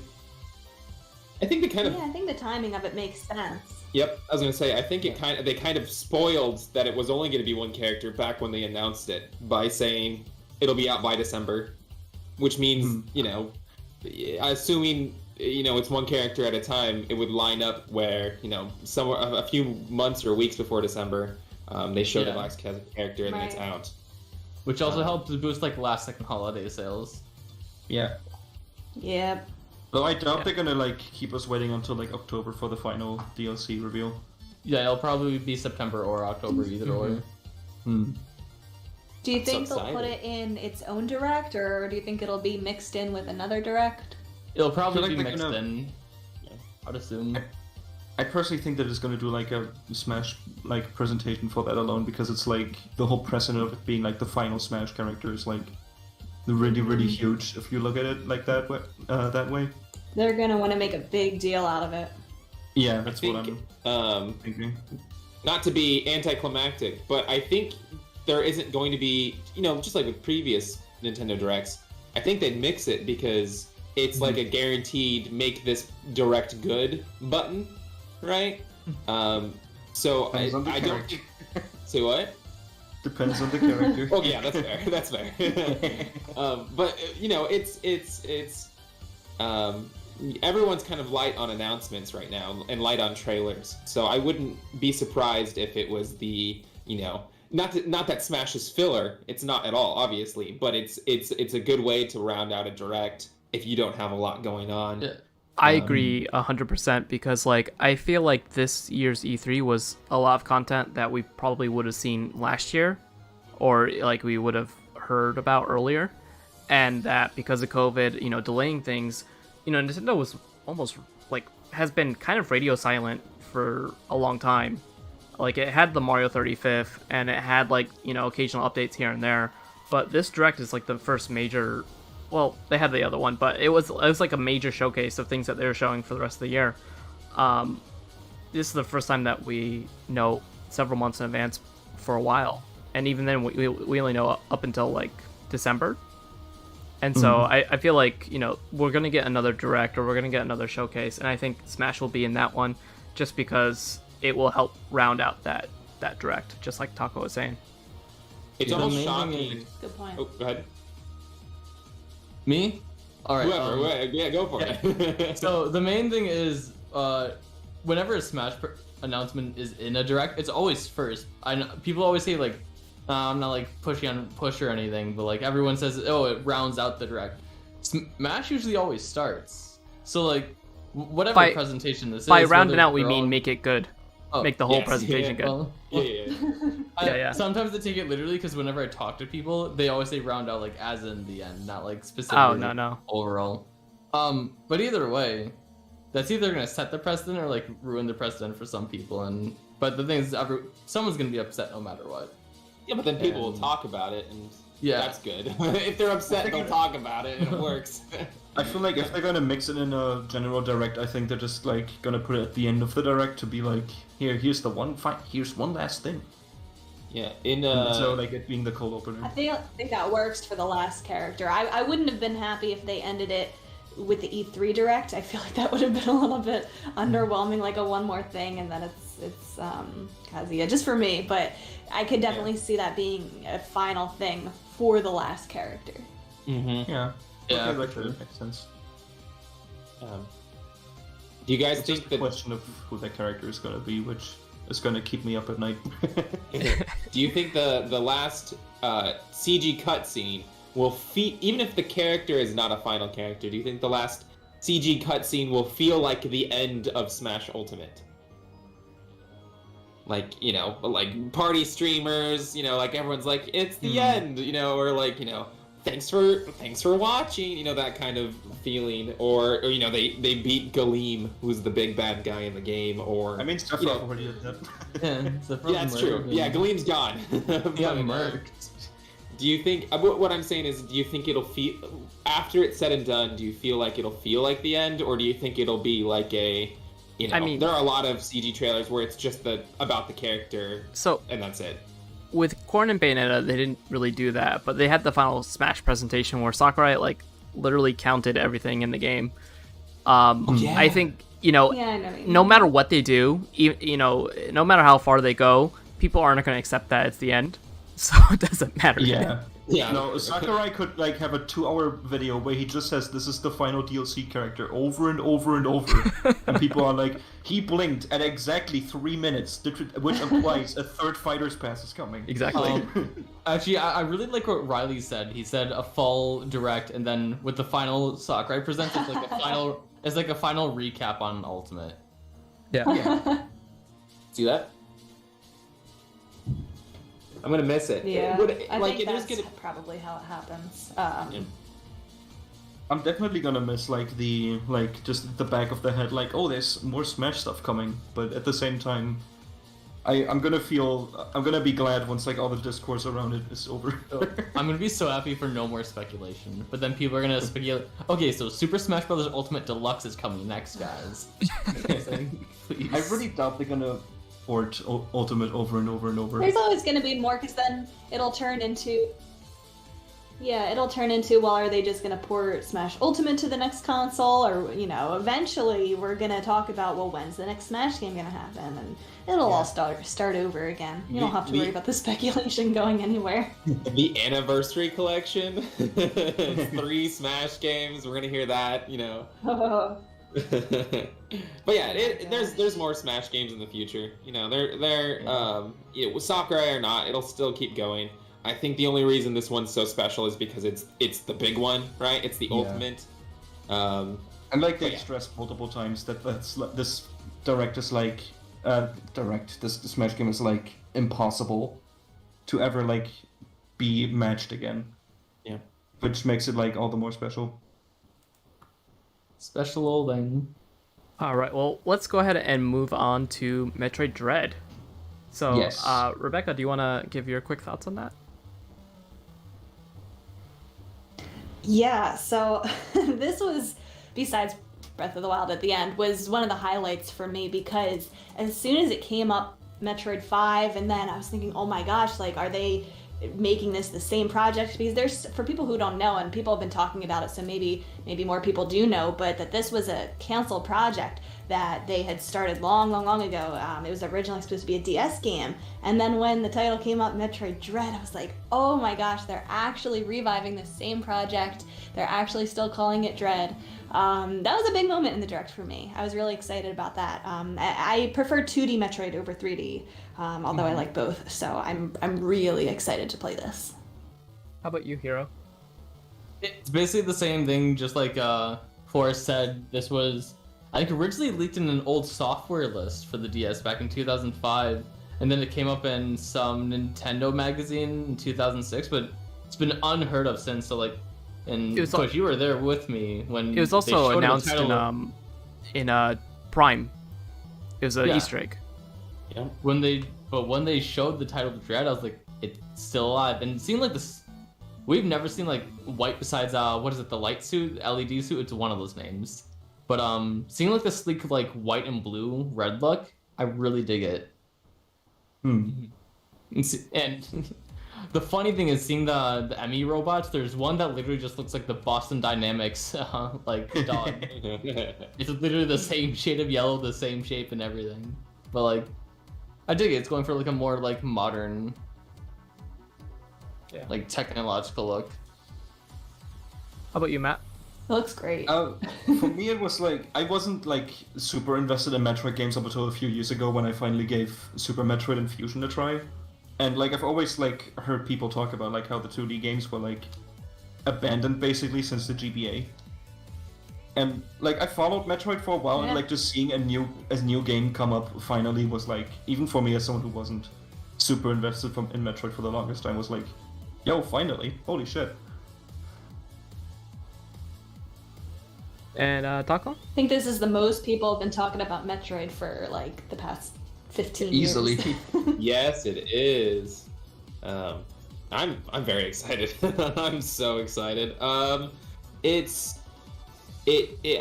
pointed this out earlier online, that just to like kind of show why it's so special, games that came out around the same time, when Metroid first came out, like Dragon Quest or Final Fantasy, are now on like their 12th and 16th entry, and Metroid is finally just now on its 5th, you know, and it's been what, like 14 years, 15 years or whatever since the last one that like moved the story forward. Like that's 19. A big deal. Yeah, geez, yeah. That's such a big deal. Like it is. I remember, you know, when Fusion came out and being like, I can't wait to see what happens next. Not knowing I was gonna have to wait, you know, decades of my life. So it's a really big deal. And not only like the announcement itself being like a big deal, like the game itself also looks pretty great. Like gameplay wise and everything. It looks great. It's nice to see a modern 2D Metroid game again. I like that If this game sells more than 3 million copies, it will be the best-selling Metroid game. Do you think that will happen? Yes. I feel like it's on the way there. Yeah, especially since like Metroidvania is like huge again. Hollow Knight's bringing it back, all of that, and Hollow Knight's even, what is it? Their next game is coming out, Silk Song. Yeah, like Silk Song. that's already, and it's Hollow Knight was already popular on release, but I'm seeing like a resurgence of it again. So I really hope like Metroid Dread does well. I really do. Ben Mason in the chat mentioned like, one thing I wonder is with this being called the Metroid conclusion, might Samus die? Like that particular comment, I'm pretty sure like when they said that this is a conclusion, they just mean like the story arc going on right now, because Metroid has been following the same plot points ever since like Metroid 1 basically. It has been following like the same basic core idea of like what the story revolves around. And I think that's what the conclusion is referring to there. I think in an interview they clarified that that you are correct, where it's just the end of this story arc. There is more they already have planned for the future. So I think especially if this does well, Metroid will be a much more regular series, like a every 3 or 4 years series, kind of like I mean, The Legend of Zelda has a game every year, but the main Legend of Zelda game comes out like once every couple, 3 or more years. Well, I think we're on like 5 now, but you know, Yeah. things change. But yeah, I think you're correct. I think it's just the end of a story arc. Hmm. Yeah, I'd they like to never want see. to lock themselves out of making a new game. I think it would be kind of silly for them to say, well, this is the last part of the story, and then if the game does amazingly well, they're going to want to capitalize on that. I don't think they're ever going to say, well, this is it. Yeah, for sure. Yeah, I'd like to really see Metroid kind of graduate back up to its like a A-tier Nintendo franchise again, because it was like that back in the day. And you know, it has the 2D gameplay, it has the 3D gameplay, and they could alternate between those two quite easily, and still bring back the classic games to kind of fill in the gaps. And it could be like every 2 years, every year, easily. Yep, I think so too. Yeah, throw in a Metroid pinball in there, and they have got a yearly series. So Well, I like like the Metroid 2D. Metroid deserves this love. I like it. Yes, absolutely. It's one of Nintendo's most unique franchises, like in terms of premise and everything, and like mechanics, and it's really nice to see it come back. I might be not thinking, like, I might not be able to remember this, and this might sound stupid, but I think it's the most willing to get close to M-rated series out of all the games, right, that Nintendo has? Yeah. Yeah, like, the opening trailer shows Samus die. I mean, like, it cuts to black, right? In Metroid Dread, it cuts to black, but you know Samus just died, right? Like, so it's the closest to a mature game, like the rating mature. Not that games aren't, you know, like not that Zelda games can't get mature in like their theming or their subject material, but like the closest to an M-rated game Nintendo has. Yeah. I mean, like, they've published M-rated games, but, you know, as far as, like, a Nintendo flagship series or IP, I think it's the closest. Probably. I think so. yeah, and I'm so excited. there's some discourse about like the price tag not being worth it, and I just gotta say that's just a bunch of bullshit. Like, Yeah. like we don't even know what the game's gonna fully entail, but like it's obviously has a lot of work put into it. I think it's gonna be worth $60. Yeah, I think so. I think you know, someone retweeted. I think it was Joe from Cerebi today retweeted that. I think it was like less than 1% of all communities is what starts like 75% of all online discourse. So I think a majority of people think it's a perfectly fine price point. And like looking at like how well other $60 games do well, where people keep calling it like not worth it. Like people have said the same stuff about the Mario 3D All Stars thing, and that game did like amazingly. Yeah, it did like you can chalk that up to the limited release, but still. I wonder how many It people. really all comes down to what people are gonna pay for it. If people are buying it at that price, then it's worth that price because people see value in that. If they made it $60 and it nobody bought it, then sure. But they price these very carefully. That survey that went out about Warioware, did you guys see that? Where they were asking how much would you pay for a Warioware game? No, and not they priced even, this not one even at asking how $50. much. Yeah, not even asking how much, but like specifically saying, would you be interested in buying a WarioWare game for $49.99? Yes, no, maybe. Yeah. And I think they did price this one at $50. Maybe they don't see that as well. It probably wouldn't sell as well at $60. You know, they do this very carefully. Yeah, I think the main thing is a lot of people are comparing to a lot of like other Metroidvania kind of games right now, because like Hollow Knight's only $15, and what was it, Bloodstained? I think Bloodstained's like around $40. Yeah. So people are like comparing to that, but the main thing you gotta remember is those are indie developers. I'm not saying indie developers are less at the end of the day. I'm not trying to like push that off, but the thing is Nintendo's like a first party company that like they're putting, I would say their scale's bigger probably in comparison to Hollow Knight and Bloodstained. They're probably shooting for more content in comparison to those two, but also like obviously team it's hard to size say. and everything. Yeah, team size, but obviously it's very hard to say that early on. since we don't know too much besides like our little trailer. Riley in chat says, people complain about the price of that game and then drop $20 on a Master Chief Fortnite skin. Value is all subjective. That's what we needed. Exactly. I mean, like, Listen, I one is an put money essential into... good. Yeah, I've put money into, like, mobile games before that far outweigh a $60 game. So... Do not ask me about my Fire Emblem Hero spendings. Yeah, exactly. I was about to ask about that actually. So it's I find price points fascinating because I'm gonna say love it or hate it, but I think most people hate it. But love it or hate it, Nintendo games keep their value, and I almost feel like that gives them a longer shelf life as well, because you might get a Nintendo system 5 years after launch, but you'll still get Mario Kart 8, right? But if you get a PS4 5 years after launch, you're not going to get the racing game that came out when the PS4 launched. There's a lot of psychological stuff going on with price points and what people will actually spend and what that means. I've looked at a game that if the normal price is $60 for like the system, right? But a game comes out, like releases at $50, you get that feeling that it's like a lesser game, right? Like you're like, okay, what's wrong with this game? Why is it $50 instead of $60? I've caught myself thinking that. Or if a game goes to the bargain bin a week after, you're like, oh, it must have not been that good to begin with, So there's a lot of psychological stuff behind price points. Truth be told, like games nowadays are cheaper than they were, several years ago because of inflation. Yep. Yeah. Yeah, and that's where I like was gonna say that. Yep. Go ahead. I was gonna say Nintendo Fangirl on Twitter posted her receipt that she still has from 1994 when she bought Super Metroid at $60. And you're right, Push.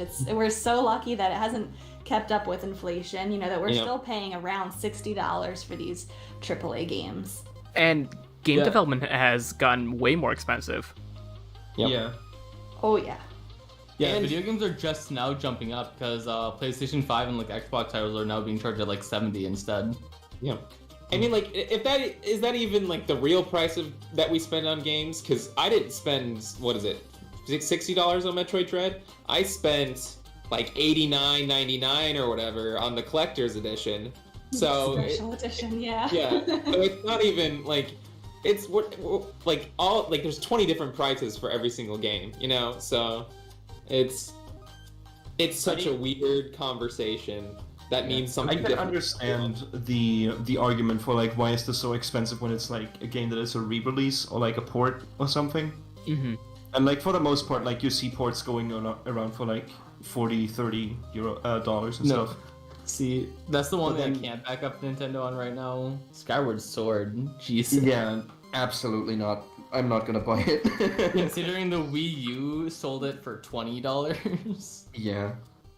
And like you can make the argument The of only like, argument for updated the that is how controls. much they're changing the controls. Yeah. Yeah. Literally, that's I'm what waiting like. for It a, seems to be the biggest change. That I'm waiting being for said, a lefty mode. oh, do they not have that? No, they don't. And I swear, I had like a Mandela effect for like a solid minute. I was checking back at like old Skyward Sword presentations because I swear tech demos for Skyward Sword had a lefty mode. Never did. I had Mandela effect like Oh, hardcore. dang. Oh Um, man. So because That's like with an with the accessibility Wii, thing. You'd think that they would. yeah, Yeah, and Nintendo with the- like, usually has accessibility options. with the Wii it wasn't hard. You just switch the Wii remote and the nunchuck. With the Switch, you can't switch the Joy-Cons. Yeah. If Can you not in the controller options, like the system-wide controller options? Is that not possible? No, it's not even. I don't think they would Maybe work if you for remount Skyward Sword everything. Yeah. because Yeah, you Skyward have Sword to is based remount. on motion control. Ah, You yeah. can even do it. Not to say this is worth $60, so keep that in mind. I'm not saying this is worth $60, but I do know that they do try to recoup development costs for porting games. So if you remember that Fire Emblem 30th anniversary, I feel like the $5 or $6 or however much we spent on that was for the new English translation. So I don't know if motion controls are worth the $60 price tag. per se. Yeah. But I do know that they are trying to, recoup development costs for the stuff that they did change. Also, if they lost money on the first round, they could be Yep. trying to recoup costs from that. Yeah, and it's Skyward Sword really didn't sell that well, did it? Like in terms of how Zelda games usually sell. I think it Not was- remarkably. Yeah, exactly. I think, back to the psychological thing. I think if they discounted Skyward Sword, it would still get that feeling of not being very important. Very missable. I think we'd be having. I think Nintendo fans would have a different conversation where they're like, "Cool, it's cheaper," but I think your everyday person, seeing Skyward Sword being a discount would think it wasn't worth. Again, think it was skippable in the same way that the first one felt skippable, because I remember feeling that exact. I mean, I own Skyward Sword, but I remember the conversation around that felt very like, you don't have to play this one, So Yeah. I wonder how, I figure, if we're thinking about this stuff in a podcast, I figure Nintendo higher-ups are all at a table discussing, what the effect of the different prices are, and I'm sure they've weighed all of the factors, and, that's where they ended up at, is that $60 is the price that they wanted to go with, They- and then they we'll also see if might- it worked. Want to prevent future Zelda titles being seen as a discount series too. Yep. Link's Awakening wasn't discounted, as far as I'm aware, or if it was, it wasn't by much. That also costed 60. Yep, it's the premium game. Zelda is your my pinky's out. This is video games for fancy people. So. The best comparison I can think of right now is Final Fantasy VII Remake releasing last year. But the same year, December, I think the game was 50% off, and people were like, "Oh wow, Final Fantasy VII Remake really bombed." No, Yeah, the case exactly. the case is it only happens because they already made all their sales they wanted. They made all their sales on launch. So if they wanted any additional sales, we might as well just bring down the price. Anyone who wanted it already bought it. Let's just push for extra sales. Yeah, didn't it sell 5 million copies very quickly? Or am I misremembering? I wouldn't doubt it.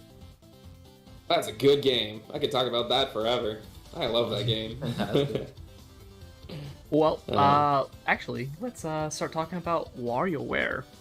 So, I'm very excited for Warioware to come back. One thing I am a little bit concerned about is the fact that the characters are controllable on screen. So I am worried that the mini games are gonna be, they have to be achievable with every character, and so I worry that it will be a little bit generic in some parts. Because they have to, account for so many different abilities and everything like that. So I'm cautiously optimistic. I'm excited to see Warioware back on the Switch, and I'm excited to interact with all the characters again. But I worry. What do you think, Taco? I completely agree. If you didn't say it, I was gonna say it. I think that's their solution for not knowing whether your customer, your player, is going to be playing in handheld or, docked, or on a Switch Lite where you can't, necessarily swing everything around. Yes. So my main worry was they're not going to have a wide variety of control schemes. And I think, again, their solution is you're not playing the mini game, you're playing the character playing the mini game, kind of like, maybe this example won't be a very good example. The difference between Pokemon and the difference between there's a better example. The difference between Smash when you're playing a Pokemon game and Pokemon when you're playing a Pokemon game is you're the trainer in Pokemon, but in Smash you're Pikachu. Does that make sense? So you're controlling the character playing the game as opposed to you in real life is playing the game with your wacky control scheme. So no, I have the exact same worry, and I feel like the reason they did that is because they needed a solution for Switch Lite players who aren't going to be able to dock their Switch. Yeah, I completely understand why they did it, and who knows what the next Switch will look like too, which could fully handicap this experience even more. Yep. So I completely understand why they did it, but yeah, it's something I worry about. Matt, what do you think? Personally, like I have the same concerns about like the micro games like ending up feeling a little bit samey, like given the control scheme, like how the game works. But then like I started thinking of like the first WarioWare game on GBA. Like that was also like pretty limited in terms of how you could control that game, so I'm not exactly too worried about the game being like worse in quality. I'm pretty confident that it's gonna end up being good, and that the different characters that you can like randomly get being fun options to mix up the gameplay. How about you, Hero? I'm basically the same spot. Characters seem to have very limiting, similar tactics, so worried about mini games, micro games being a little too similar. I love WarioWare as much as the next guy, but I really hope the team can also work on another Rhythm Heaven soon. It's never gonna happen. Rhythm Heaven kind of died, but like the WarioWare team can do another Rhythm Heaven, that'd be kind of cool. Come back someday. I believe. I believe in Yeah. it. I never really gave Rhythm Heaven a try up until recently, because like for the longest time I was just like, oh, it's just a simple rhythm game, alright, but like it has so much charm in it. Like it's so nice to play. With WarioWare though, I do like the models of the characters though. This Yeah, nice no, little it's really CG. nicely stylized. I know we're gonna talk about it later, but like Advance Wars has like a similar style with like its characters that I don't want to say they're VR model like VTuber models, but they have that similar animation style, like where they slowly shift all together with like 2D assets. But it looks nice. It genuinely looks nice, and I hope the style does well for the game. How about you, Rebecca? What do you think about WarioWare? I didn't have any worries until you guys were just bringing stuff Oh, up about sorry. it, but I Oh, no. love no, it's okay. You're welcome. It's okay. I love WarioWare. The reason why I'm not too worried though is because I feel like WarioWare is pretty consistently good. Even the ones that aren't great are still just fun. Like it's a game that doesn't take itself too seriously. It's always cool to see in each entry how they use that console's hardware for each of the micro games. So I think they're going to do a lot of creative things with the Joy-Con, and maybe I don't know if they've said, did they say anywhere if like there's going to be maybe some micro games that are handheld only, like if you can't use the Joy-Con, or maybe ones that use the touch screen or something. I don't know. Kind of similar how they did in didn't they make in Super Mario Party only certain games were available in certain modes or something like that? So I can see it maybe being something like that. Yeah, where there might be just different micro games that come up depending on how you're playing. But I think they'll utilize kind of everything. I always thought that WarioWare would be such a good game for the Switch because of how many different ways there are to play, and I'm curious to see what they come up with for this. I always have fun with this game. Yeah, I definitely always enjoy all the WarioWare titles, and Someone in what chat. the charm. Oh, sorry. Yeah, go ahead. Someone in chat brought up that the new WarioWare is developed by Intelligent Systems, and they're not being sure if there's a Rhythm Heaven team anymore, which is a depressing thought. I won't dwell on that part specifically. But I want to point out, like, Intelligent Systems specifically, that I was confused, that I was surprised that we didn't see a new Fire Emblem game from Intelligent Systems. Because usually the Fire Emblem announcement cycle is like 2 to 3 years, like at least in the recent years. And so I was like expecting that the next like Fire Emblem remake would be shown off or like announced in some form. I mean, Intelligence also, it's not mainly them, it's mainly Way Forward, but like Intelligent is still helping out with Advance Wars as well. Yeah. So they're a little packed, admittedly. They might just be a little bit behind. Again, COVID. They might just be like, Yeah. everything kind of got bumped a few months, if not an entire year. So, they might just be behind. Yeah. Anyway, sorry, Push, for interrupting there. It's okay. But yeah, I think Fire Emblem is probably due for either next year or like later this year, because I think like Taco said, like probably a little bit behind schedule because of COVID. Push, you said you like Wario games, is that right? Oh yeah, I'm a little fan. Yeah. All right. I'm surprised. I'm shocked. I don't see it. Yeah. Definitely, Smooth Moves was the best. Warioware. Which one is that one? Oh, that's my That's favorite game. It's The so good. Wii version. Also, that one, like, Agreed. that one also did really, really well as far as I know, like commercially. Because like I remember like a bunch of people back in the day talking about it, like even like in more casual audiences. It launched pretty soon after the Switch, after the Wii came out. So like it had a really good timing. And like minigame collection type games on Wii that generally did really well. Because The they're like elephant quick party pose. games. The elephant pose is very memorable to me. Yeah. I really love those slides that they did They in use the between. Wii remotes in such a good way. Oh yeah, Yeah. absolutely. So All the entertaining. different poses. Someone brought up Advance Wars looking like kind of like VTubers. Oh yeah, like they're like the vector art, Yep. like how they move.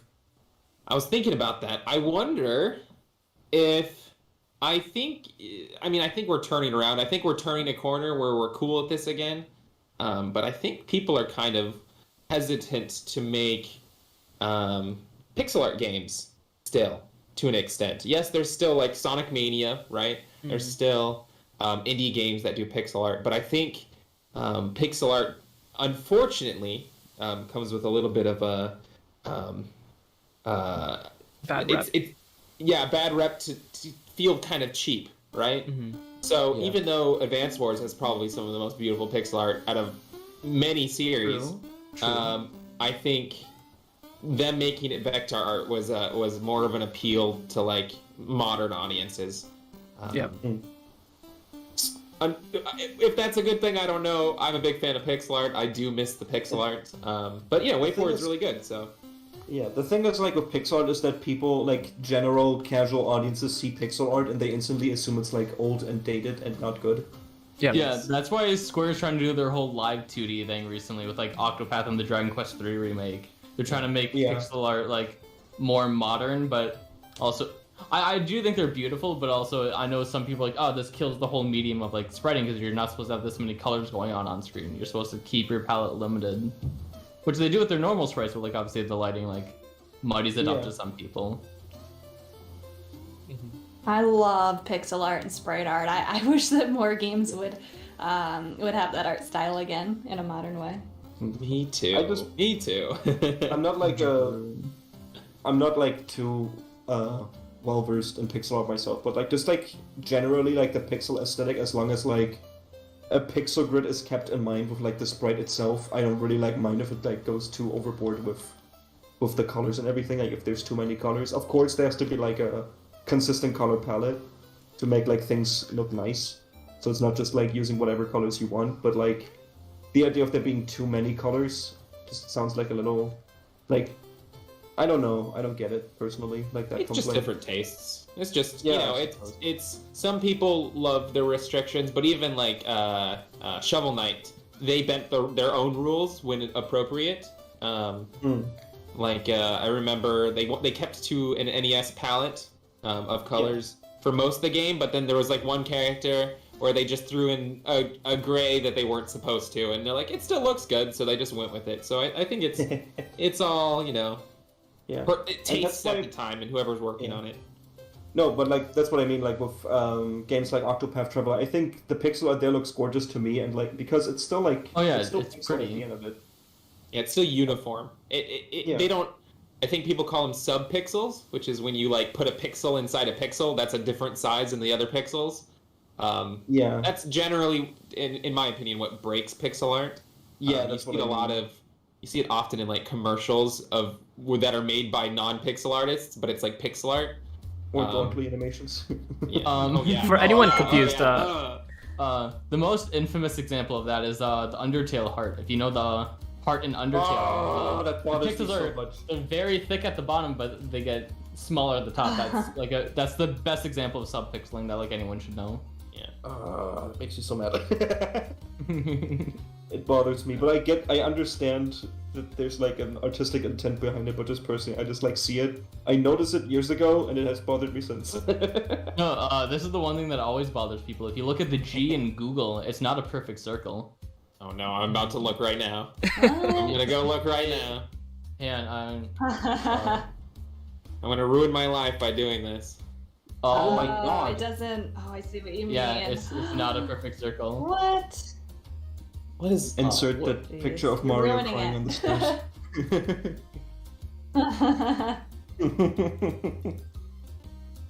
I think the Switch logo, the two Oh, sides aren't don't. even. Stop.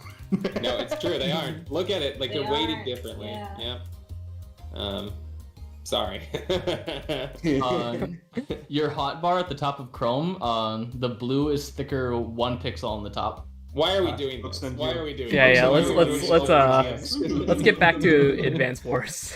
Yeah. So, Hero, do you want to Okay, so- give your quick thoughts? God, for lack of better words, I fucking love Advance Wars. I'm so happy to see the characters back. And a small thing that I picked up on, they actually have some racial diversity now. Before the infantries were literally only white, but now like they have some black infantries, they have some like Latino infantries, and it's cool. It's cool to see that they're like bringing in this whole realm. Art Modernizing it. style, oh yeah, 100%. The art style I'm a little iffy on. I like the diorama set of the map. I think the characters look a little cheap, for lack of better words, like the infantry units.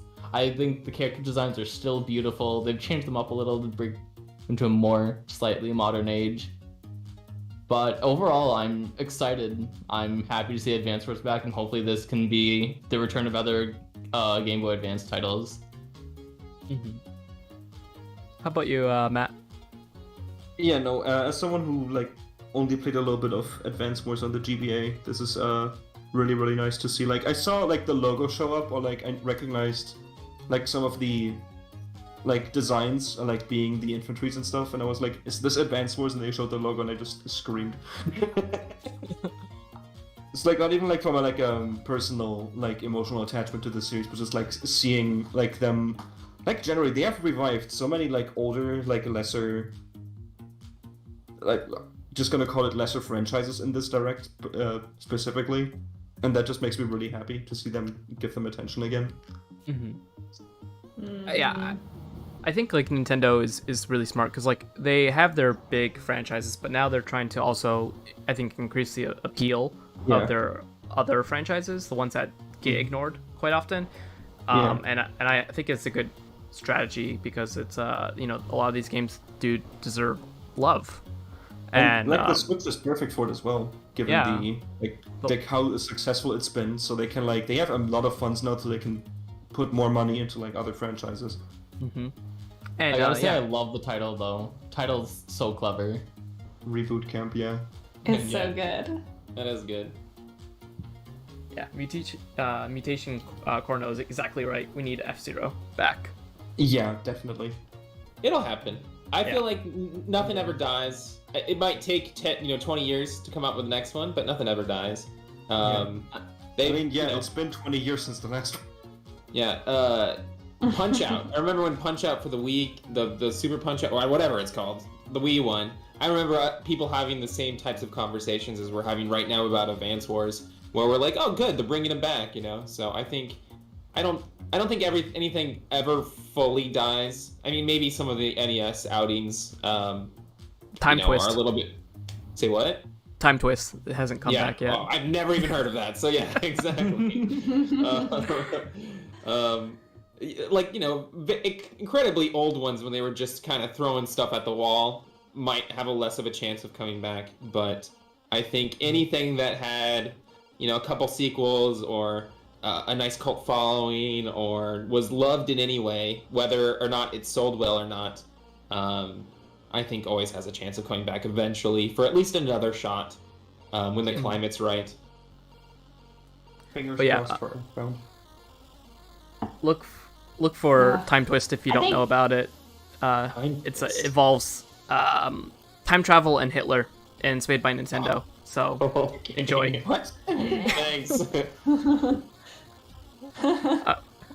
Sorry, I go ahead, think this was Rebecca. an exciting announcement, even if you're not a fan of Advance Wars or you've never played it before or you're not into that genre. Like I've never played Advance Wars, but this got me really excited because like you were saying, nothing is ever truly dead. Like, even if you're not an Advance Wars fan, this should give you some kind of hope that maybe your favorite franchise that hasn't had a game in 10, 15, 20 years might get revived someday, because it shows that Nintendo's willing to do that. They're willing to go there. They're willing to bring these series back and kind of see what they can do with them. And I know it's just a remake, but you know, it has a nice shiny coat of paint on it. There might be some changes, or maybe if it does well, maybe they'll make a new game. I think there's a lot of hope there for people, you know, like you said, of Earthbound or F-Zero. Heck yeah. Heck yeah. I just feel bad that Advance Wars was kicked away for this long, because Famicom Wars is the original tactical RPG for Nintendo, but like Fire Emblem's what like took over afterwards. Yeah, there was that one interview where they went into detail on that particular thing, where someone asked like, "What about Advance Wars?" And then the reasoning was that Advance Wars doesn't have like the same character appeal that Fire Emblem does, because most of Advance Wars is just like the generic infantry units, at least in their reasoning. They are remember. hot. Yeah, In Fire Emblem, I can tap on them on my 3DS screen. That's kind of cool. I can't tap on Andy's forehead. That won't do anything for me. It does for me though. Everyone in Fire Emblem's hot, and I think Advance Wars, you know, they aren't as quite as focused on husbandos like and that. waifus. Yeah, do it like that one mobile game and just make the tanks anime gods in real life.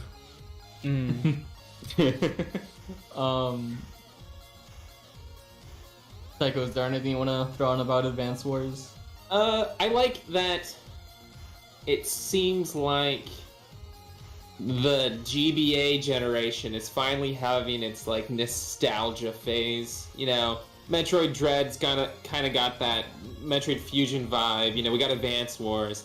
It leaked that we're getting like a Castlevania GBA collection. You know, I'm a big fan of the GBA. It's probably half the reason I do pixel art. And so I'm just... Yeah, Advance Wars, I was never a huge Advance Wars fan. I just like looking at it, right? I love the artwork of Advance Wars. But it's a sign that that era of gaming is getting its like, you know, comeback. And I'm very, very, very excited for it. The one thing anyone could tell about me, I would love for... It makes me hope for Golden Sun to make some return. Yes. If Camelot can do something after I they're think done it has with a real Mario chance Golf. now. Yep, I agree. As soon as they're done with Mario Golf, please, if we just have... They could do the same thing. It's just that the first two Game Boy Advance games, just remake those. It'd be great. Be fantastic, actually. I think there's a real shot. I genuinely do. I think if you would have asked me before the Direct, was Golden Sun gonna have like a great shot coming back, I'd be like, as much as anything else. But now that we're getting like 20 GBA games, or at least, you know, kind of signs that we're getting those types of games, I think that there's a real shot now. Genuinely. Yeah, agreed. For sure. Okay, well, next up, we're gonna start talking about Mario Party. So we're getting a remake of the first couple. Like it's not kind of a remake, but also like, was it just like a collection of all the classic Mario Party boards, but it's all in the classic style. I thought this was really interesting because it's like a true return to form. And you know, it's everything that fans have been asking for such a long time. So yeah. I'm really excited for this one. Matt, do you wanna? What do you think about this? As someone who mostly grew up with the N64 and like the Mario Party games, was really happy to see them like specifically revisit those titles, because Mario Party 1, 2, and 3 are still like my favorite entries in the series. Even though like I got ones for the GameCube, the Wii, and so on, because there's like so much charm in there. There's so much just fun stuff going on that they never really went back to. Like Mario Party 2 had like the characters wearing different costumes on the different boards, and it's such a shame that they never brought that idea back. But Super Mario Party was also like somewhat of a return to form of like the boards being more traditional and everything, but the board designs were so boring, like in my opinion at least. Like it was all just straight lines everywhere, and that just kind of killed the mood for me. So them using like the older boards is definitely like a step into the direction of going with more interesting board designs again. Mm-hmm. How about you? I love. Go ahead, Hero. Oh, Oh, I was gonna say, I love the board designs, like these updated looks. We've only gotten to see gameplay of Peach's birthday cake in Spaceland, but there's also promotional material that shows Woody Woods from Mario Party 3, which Mario Party 3, that was my childhood Mario Party. That is the one I grew so close with. So, and we still have 2 more boards from the Nintendo 64 games that they're talking about, so I'm so excited to see where they go, because Mario Party was such a big part of my childhood with my family. I hope it's Westernland. Westernland was so fun. Are they only doing N64 boards, or is it boards throughout the whole series? They said Nintendo 64 boards, but like it could be any minigame, because they have minigames from so many of the games right now. Got it. I really like Mario Party 4, so I hope that there's lots of mini games from that one. Is that the GameCube one? Yeah, the first. Yeah, it was the first GameCube one. I've already saw that they're doing like the book that like. Yeah, they have book squirm. They have book squirm. Yeah, where you like fall into the holes. I did see that. Yeah. That one's a good one. I love that one. They also have the Cran one, Trace Race, Yeah, where you're going down and you have to like circle around, draw lines. Classics. They're picking the Bumper right Balls ones. isn't in They're there, picking you the can right throw it. mini games for sure. If Bumper Balls isn't in there, throw the fucking game out. If I remember, Bumper Balls already has been confirmed, so we are locked in. Okay, game is good. 10 out of 10. Perfect game, actually. Yeah. Best game. I'm interested to see the wild characters they pick, because we had Spike last game. The beloved Yeah, character Spike.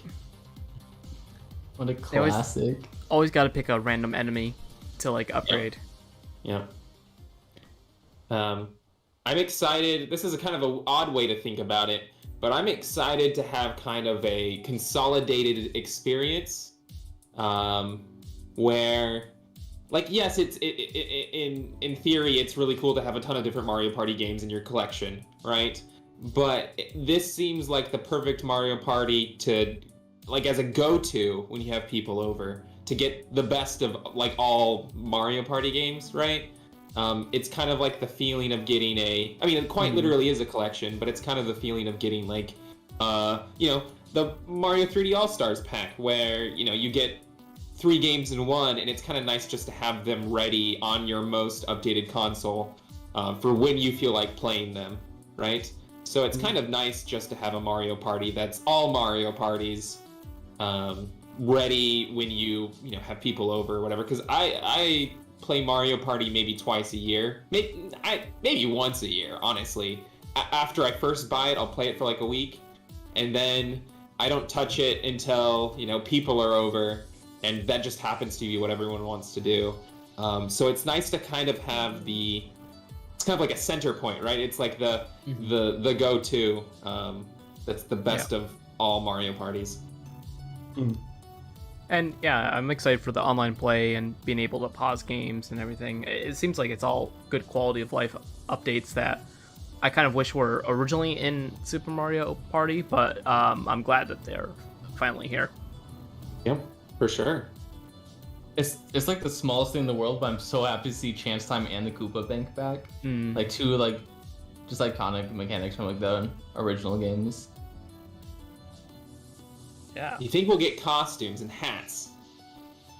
I don't think so, because Spaceland's already been shown with nothing. Just the OG models. So sad. The rendering of the models look really cool. They don't look, for lack of a better term, plasticky, like very sanitary and generic. They have they look really good. Yeah, nice shading. I don't know what they did to change them, but they don't look super generic, and it's really kind of nice. You know what they could do is they could use the models from Mario Kart Tour, and then like give everyone different costumes, and then have that be DLC. That'd be nice. And, I wouldn't hate that. Yeah, have costume DLC. Costumes are great. I love costumes. And especially now that you can Oh. play online, you can like showcase it to your friends and maybe encourage them to buy DLC. Yeah. This was one of their promotional images. I'll send it in the stream chat. Like talking about the character models, they are beautiful here. Whoa. Mm. Like this doesn't look like a Switch game. Right. Maybe they used this from the new Switch Pro. Maybe they use up the Super Nintendo Switch Pro.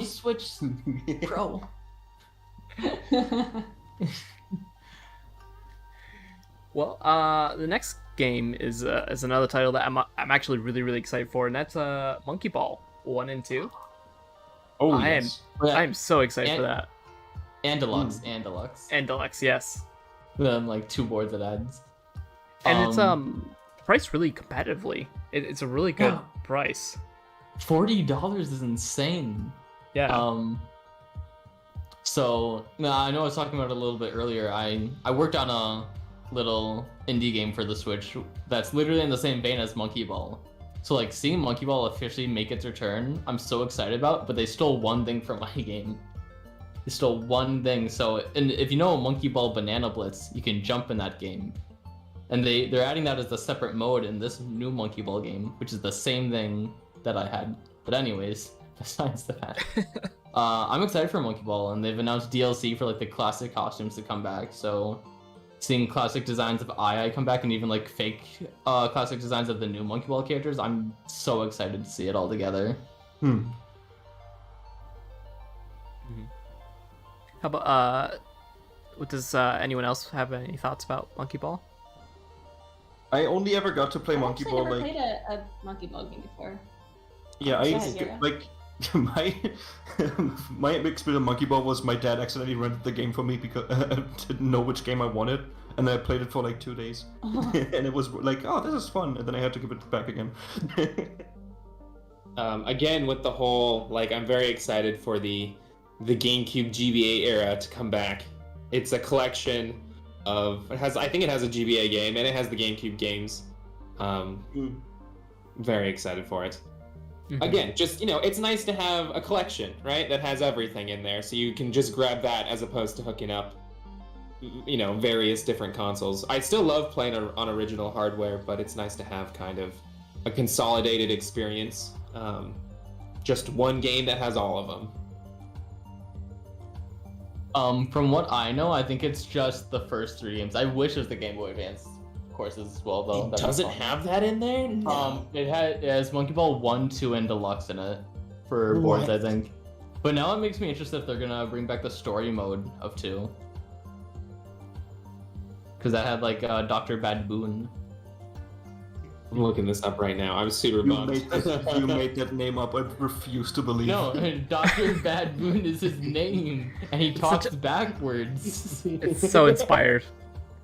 Okay, I love that. He has a monocle and everything. Yeah. Yeah, I take it back. This is a very good character. And in the new Monkey Ball, you can actually play as the Sega Dreamcast. Oh yeah, you can. What? Yeah. What? Yeah, it's a DLC with the classic costumes. You can play as the Dreamcast. That's sick. Yeah, it's in the, I love it's in that. the capsule and everything. I love that. That's awesome. Aren't there And like there's, other Sega consoles as well? Yeah. Yeah, there's like... The Master Drive? I wouldn't remember. Oh, yeah. I don't want to say anything and be wrong. I'm Yeah. never wrong. I'm always right. Your good reputation is on the line here. My reputation. What if I didn't know gaming? I'd be done. Oh, for. no. It's the Game New Gear. channel, did you not Dreamcast. know gaming? It's the Saturn, the Dreamcast, and the Game Gear. Okay. Ah, okay. Got like the remasters of like the classic models. We only see II so far, but like I'm excited to see the rest, and then like the fake like classic designs for I think Docker and Yan Yan are their names. Mm-hmm. Yeah, and apparently you can also play as Sonic and Tails. I think that was reported on the Yeah. English website. Oh yeah, Sonic and Tails. Good. Which I think they're fun. No, I think it's they're good. Fantastic. Fantastic. They're fantastic. I love Sonic and Tails. Sonic and Tails. But no, I'm so excited to see Monkey Ball back. I tried to get back into Monkey Ball recently. My precision is not what it used to be. I can barely finish like any of the hard courses anymore. Yeah, I played the first one just like a year ago, and I was just like, oh yeah, I'm an adult now. Like, I can't control this that well. Get old. Wasn't there like this thing where like surgeons would play Super Monkey Ball to warm up before surgery to like practice precision? I forgot which hospital though. Yeah, that was the thing. Wait, let me look it up. Surgeons at Florida Hospital Celebration Health are playing some video games like Super Monkey Ball 2 before performing surgery to warm up and improve efficiency. Heck yeah. I have no clue what I'm gonna buy Monkey Ball on though. Steam, PlayStation 5, or Switch. Like all three are like really great places to have it. Buy it on all three. Yeah. Genuinely, I might be crazy enough to do it. Become the ultimate fan of Super Monkey Ball. Become I. If I can buy every release of World's End with You, I can buy every release of Monkey Ball. Well, let's go ahead and start talking about Shin Megami Tensei. So, Matt, do you have anything that you any thoughts on this game? I have no attachment to Shin Megami Tensei. I never played a single entry, but it looks cool. That's all I can say. I really want to try it out. It looks really fun. I'm digging the visuals and everything. All right. I've always heard really In the same interesting way, I things. haven't played it, but it looks Yeah, cool. I'm throwing my hat in as well. I have not played Shin Megami Tensei at all. All right. It looks like Nintendo only fan moment. Hero is interested. I'm gonna be the only person who can say anything about it. So Have fun. I love SMT. I imagine so. It's the original series instead of Persona spin-off. Yeah. SMT is basically just the hard-ass version. Like, everyone's an asshole to you. Like, every demon. Finally. Like, they A don't hold realistic back. video game. Like, if you just search Jack Frost SMT quotes, they're pretty rough. They don't hold back. What was it? There's some really bad ones. But, main thing is, a lot of the model styling is really good. Usually SMT or Persona go for, like, a really basic shading, but, like, SMT5 is actually taking in the environment. You can see the sunset like setting on the demons. You can see like the sunrise. You see all these very unique stylings on them, and seeing that in a modern age is so exciting. Cool. Yeah. Demon Boy. Demon Boy, long luscious locks. And speaking of luscious locks, Breath of the Wild 2. Yeah. So, Yes. Becca, do you want to start us off with that? Ooh. Do you say me? Yes. Oh my gosh. I had a feeling they were saving it for last. Do we want to talk about like the lead up to it? Yeah, we'll do a And whole how, Zelda. like, Mhm. I mean, I can't help but wish they were doing something a little bit more for Zelda's 35th anniversary. It seems like everybody was expecting them to do this whole big celebration after Mario got one, and it doesn't really seem like they're doing quite as much. They're doing like the Game & Watch and whatnot, and we have the Skyward Sword stuff going on, but they kind of crushed everybody's hopes when they said, well, we don't have any other games planned for this year. I think they used that wording? Yeah. They didn't have any like celebratory releases other than the ones that they announced. But as for the trailer for Breath of the Wild 2, I loved that. I wish that they gave us a little bit more, like the title, or you know, just something a little bit more about the story, because there's so much speculation going on, and I'm seeing all these theories pop up, which is pretty cool.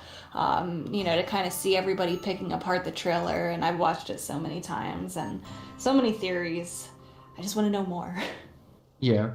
No, I think in an interview they specified that they didn't really reveal the title yet because the title is gonna like be very telling of what the story is. It's gonna like a revolve around. spoiler, right? Yep. Yeah, And they have that's to what tell us they- eventually, right? Before the game comes out?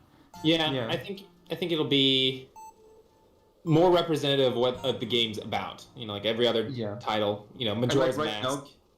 Yeah, like right now, keeping it ambiguous, it's like it gets people talking. If they just like reveal it, it's like, oh, it's gonna be about this, and then it's not gonna be as much discourse. Could also be a mechanic, like Skyward Sword Yeah. is the Yeah. mechanic of Skyward Sword, because Right. you're raising the... And That's true. the selling points, Zelda, right, Arm of of, each one. Arm of the Sky Island.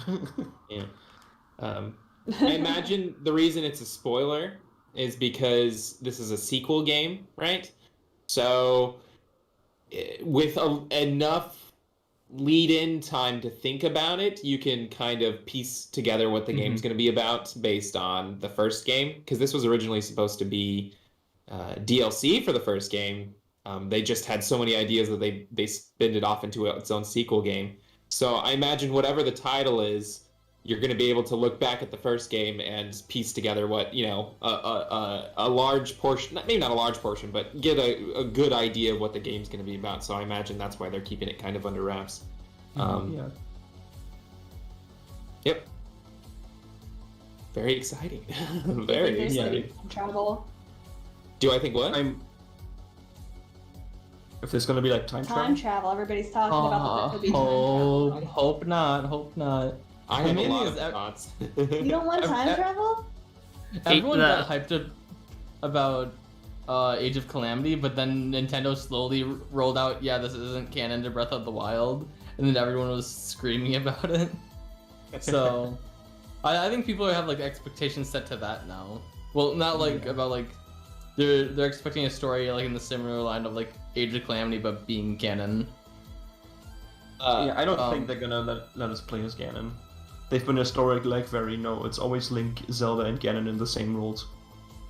ForestMinish, Yeah, I want to know very what you adamant think. about that. What do you think about the time travel thing? I want to, because I know you like Zelda. Is that correct? Do you like Zelda games? I'm pretty sure you do, right? Yeah. Maybe just a little bit. Yeah. Same amount as Push likes Wario. Yep. It wouldn't be. I mean, more Zelda games have time travel than don't, pretty much, in some capacity, or some kind of, if not time travel, some kind of alternate world, or something along those lines. What really stood out to me was two things. There seemed to be two different style Links. The one in that kind of new outfit with his hair down, kind of flowing longer, and then our kind of traditional blue tunic Link from Breath of the Wild. I say traditional as if he's worn blue all this time, but yeah. you know what I mean. I got you. Traditional in then- relation to Breath of the Wild. Yeah. And then at the very end, when they showed kind of that puddle water drop going up like through the cliff, it almost looked like that was coming from what looked like to be some type of man-made portal or some sort. That might be things that we use to either travel to the past or to kind of like a dark Hyrule or something, another place. It looks like that's going to be kind of the mechanic that we're using with some kind of power that he gets in his hand, as we saw in the trailer. I love that the Sheikah Slate's implemented into his arm rather than being its own separate thing. And I can't lie, I've discussed this with Push several times, that I hope we get another traditional Zelda on the sidelines, but like, I'm happy that Breath of the Wild is sort of implementing items or like more mechanics for the Sheikah Slate, like broaden the horizons more. And seeing like the sky being explorable is another exciting little bit. It looks like we're gonna get, the portions that are in the sky might be more traditional of what, maybe this is me just hoping, I don't know, but it looked like there were structures in the sky that do resemble things like dungeons, which I really hope would be the case. Yeah, themed dungeons are the one thing that I want back again. I think It's with been, like- Breath of the Wild, they looked at all the criticisms that they got, which, the Breath of the Wild is one of the best rated Zelda games of all time, but like it had shortcomings. And I think the lack of dungeons was like the highest thing, so I would expect that Breath of the Wild 2, whatever it's called, will have dungeons. Yeah. They even I think so. specified that they took in like small criticisms, like not being able to pet the dogs into consideration. Yeah. Hope I they think- want to implement that. If I had to put money down, I'd say we're going to get kind of a middle ground between shrines and dungeons, in the sense that I think shrines are still coming back. I think that's what the sky portions are. I still think those are going to be shrines. I think that's, if you think of the scene where he kind of drips up into the sky platform, that's almost kind of like the opposite of going down an elevator in a shrine, right? It's kind of like going up into like a new shrine. But if you remember, I mean, like it's not that it's forgettable, but if you remember the sacred beasts, what are you called? The Divine beasts. Divine beasts, yeah, they were essentially the dungeons. I imagine that's probably what's gonna be reworked, the equivalent of those for this game, into more traditional dungeons. So I don't think we're gonna get 250 traditional dungeons. I still think we're gonna get shrines, but I think those 4, or maybe it's 5 in this game or 3 in this game. The divine beasts will probably get worked on to be more like traditional dungeons. I think we're still gonna get the same ratio of like 4 dungeon-like things and a bunch of shrines, but I feel like those 4 dungeon things will probably get the facelift. I'm I really hope interested. You're right. I didn't mind the shrines. No, the shrines are fun. They were like I a was really gonna good say like. that Yeah, I liked them. I just wish that they were a little bit more varied. Like they had more kind of thematic, like we saw in the tradition. I think it would have gone a long way if at least the divine beasts were more like kind of elemental themed to just kind of vary them. Because when it's and I haven't replayed Breath of the Wild, but when I think back at them, it's just they blend together to me so much. And traditional Zelda dungeons don't typically blend together to to me. I completely agree. They were very samey. I think the only thing I remember ever doing in any of them is like turning one of them around, like in your menu, and that's like it. That's all I remember about them. So I imagine that's probably what's gonna get reworked. Yeah, I think those Sky Island things are basically the shrines, because if you think they're all kind of separate, right? They're all kind of like, here's just one section, right? And then so I think that's probably what's going to happen. Maybe not probably. I shouldn't say probably. I think there's a good chance that's what's going to happen. One issue that they have is that if they reuse a lot of the same world that they have in Breath of the Wild, then they have to like kind of like make all the new stuff somehow what's that word? Canon to the first map. And so like adding the horizontal the vertical movability is a great way to like kind of get away with around that, because it's like that way you're not playing 2 and be like, well, this temple wasn't here to begin with, like it wasn't here in the first game, why is it here now? And so like adding like the underground or the sky, I think that's a good way to get around that. How deep do you want to get into this as far as like stuff people have found? I don't know, I don't want to like keep anybody, but I think there have been some ideas and not Easter eggs, but like there's a lot of analysis videos out there right now. There's for instance I could talk about Zelda all day. We could go on and on. Me too. I'm like trying. I don't know if you've noticed, I'm trying not to talk about it at this point. The volcano's drained in the trailer, and typically there's a dungeon in there. So you could not, in Breath of the Wild, you could not go into the volcano. You could on the Divine Beast, like the Divine Beast is inside the volcano, but you couldn't like dive into the volcano. So that's a good way to like, if the volcano no longer has lava, that's a good way to be like, yeah, this dungeon was always here. There's a reason why. Yes, exactly. Yeah. So Go ahead, Hero. I was gonna say, like, on top of all this, it makes me wonder, like, how many years after is Breath of the Wild 2? Like, for, like, this, like, how much has, like, the land changed, or is it gonna stay, like, mainly the same to, like, Breath of the Wild 1? And then that brings in, like, how many shrines are still around on, like, the ground level? Are, like, towns being rebuilt? Is the Minish town that was supposed to be in the original game gonna be here? Oh, please, yes, I think that so. was amazing. I think so. If I had to put money on stuff, I think the Minish are coming. There is so many reused ideas that they release that they're bringing back. I think there's like a grace period between stuff they released after Breath of the Wild 1 came out and before they decided to make it into a sequel, right? So I think there's a lot of answers or a lot of spoilers essentially to what they'll include in the future game that they released in art books. Because the glider Even with the tassels hand on it. mechanic too, Yep. right? Yep. The hand, hand there was something mechanic, with the the art with his glider. hand, and they're using that. Yep. So, and if you Oh, in jeez, don't give me the, hope with the Minish. I'm sorry, I'm sorry. In the there's a GDC talk when they brought up concepts that were no longer that they couldn't fit into the game. They specifically called out the Minish, saying they had a lot of regret not being able to include them in the original game. And I assume that's before they decided to make a sequel game. So if there's any concept you have regrets, you know, not being able to include in your original game, I think that's a good sign that they're gonna at least give it a shot to include it in the second game. Yeah, try to make it work. And the I Minish think is a we great already way. would have seen the Minish for this one. If they were planning to include it as a mechanic, we would have seen that already, I think. But I hope you're For the right. Minish? Well, I I don't think think we've Breath of seen- the Wild too.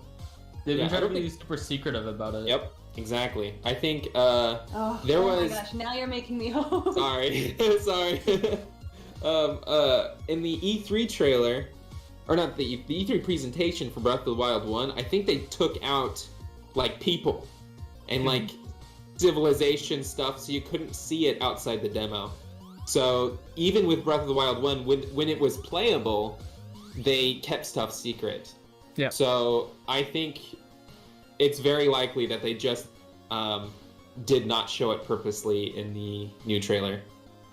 And also- What if the reason why you can't see any of the floating land masses from Hyrule is because they're so little, and that little drop of water shrinks us up into that? Oh my gosh! Now There you got go. me. It is Now you got actually me really wild. a good idea. Okay, so if I want someone else to talk real quick, but put a pin in that, just because I'll talk Alright. forever. So The one thing I really want for Breath of the Wild 2, I want the forest area to run at a perfect frame rate. That's all I'm hoping for. I don't want it to stutter. That's this game's gimmick. I think this is it's gonna be made for the Switch, unlike Breath of the Wild, which is made for Yeah. the Wii U and the Switch. So I think this will have a lot better optimization. And by then, the Super Um, Nintendo Switch. But I'm gonna stop. Yeah. But like, the main hopes I have for Breath of the Wild 2 are like the same shortcomings I thought Breath of the Wild 1 had. More enemy variation, thematic dungeons, and if there's some way to implement items outside of just the arm. If there's something, I'd love it. Okay, So- I have to be careful. There's a seagull by my window. Like there's a seagull by your There's- window. Yo, that's like a There's- Wind Waker reference. I get it, Matt. I get it. Shut up. Which window is trying to reference Zelda right now? Put the pair on No, your the head, window is dude. wide open and there's a seagull, and I don't want to start it and make it fly in. Just No, you want- you invite actually it into put your it on house, your become a TikToker. Okay, it flew away. Phew. Okay, so I'll be right back. I'm gonna go use the restroom real quick, and then I will give you guys some finding stuff that I found about this game. So be right back. Keep talking amongst yourselves. But yeah, the Minish would be a great way to also solve that issue of not being able to interact with dungeons and stuff in Breath of the Wild 1, but still have the same landscape as Breath of the Wild 2. And then Hero, you keep on talking about bringing back items. I think like the arm, and I said this before they even had the reveal. I think they're really going to focus on magic this time, because it's like 'cause, such a like- classic Yeah. Zelda. They also had like the dragon arm. So I think like being able to switch the powers and stuff like that, because like if you think about Breath of the Wild 1, it's a lot about different systems working together, like the fire being able to like light the grass on fire, and that creates wind, and then that creates air movability and everything like that. Like that kind of creates like emergent gameplay. That's what they talked about in their GDC talk. So I think like them adding magic and all these different types of spells that will allow to create more emergent gameplay possibilities. What we need from the GDC presentation is Spacesuit Link again. Yes, aliens, you gotta come back. We need hipster Also- Link back with his Yeah, guitar. no. Please. Give his guitar Link. Yeah. What we were Yeah. supposed to have.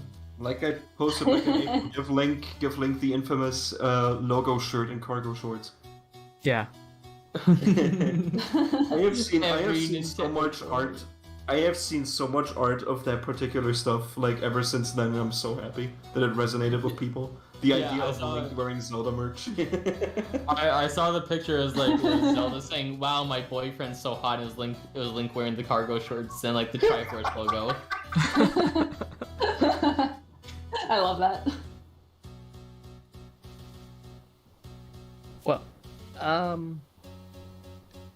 think Taco is still going to the bathroom, but for Oh yeah, we're nearing the end, aren't we? yeah, we're What an ominous thing to say. We are- I need to go to bed soon. I mean, if you think Oh, of the okay. if you think of the grand scheme, Oh yeah, it's late for everything. you. Don't make me sad.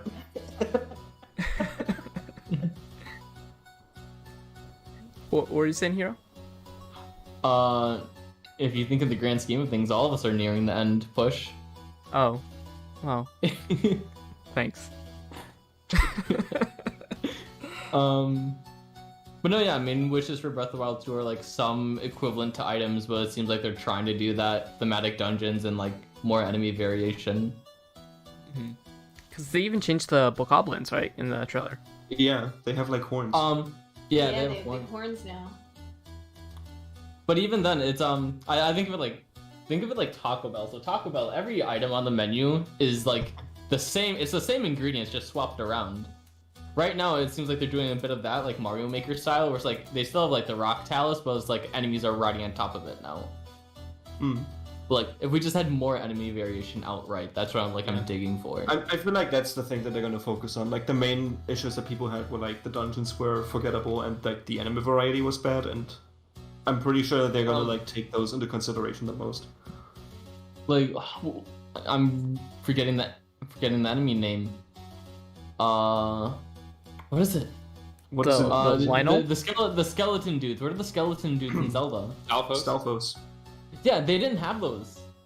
There's Oh, yeah. no Stalfos in Breath of the Wild. They just had like skeletal versions of the other enemies, the Lzelfos. Yeah. It's Yeah, that's true. like, and no Gibdos. No. I wonder if it was a limitation of the original game. They- Kind they of had like bombs.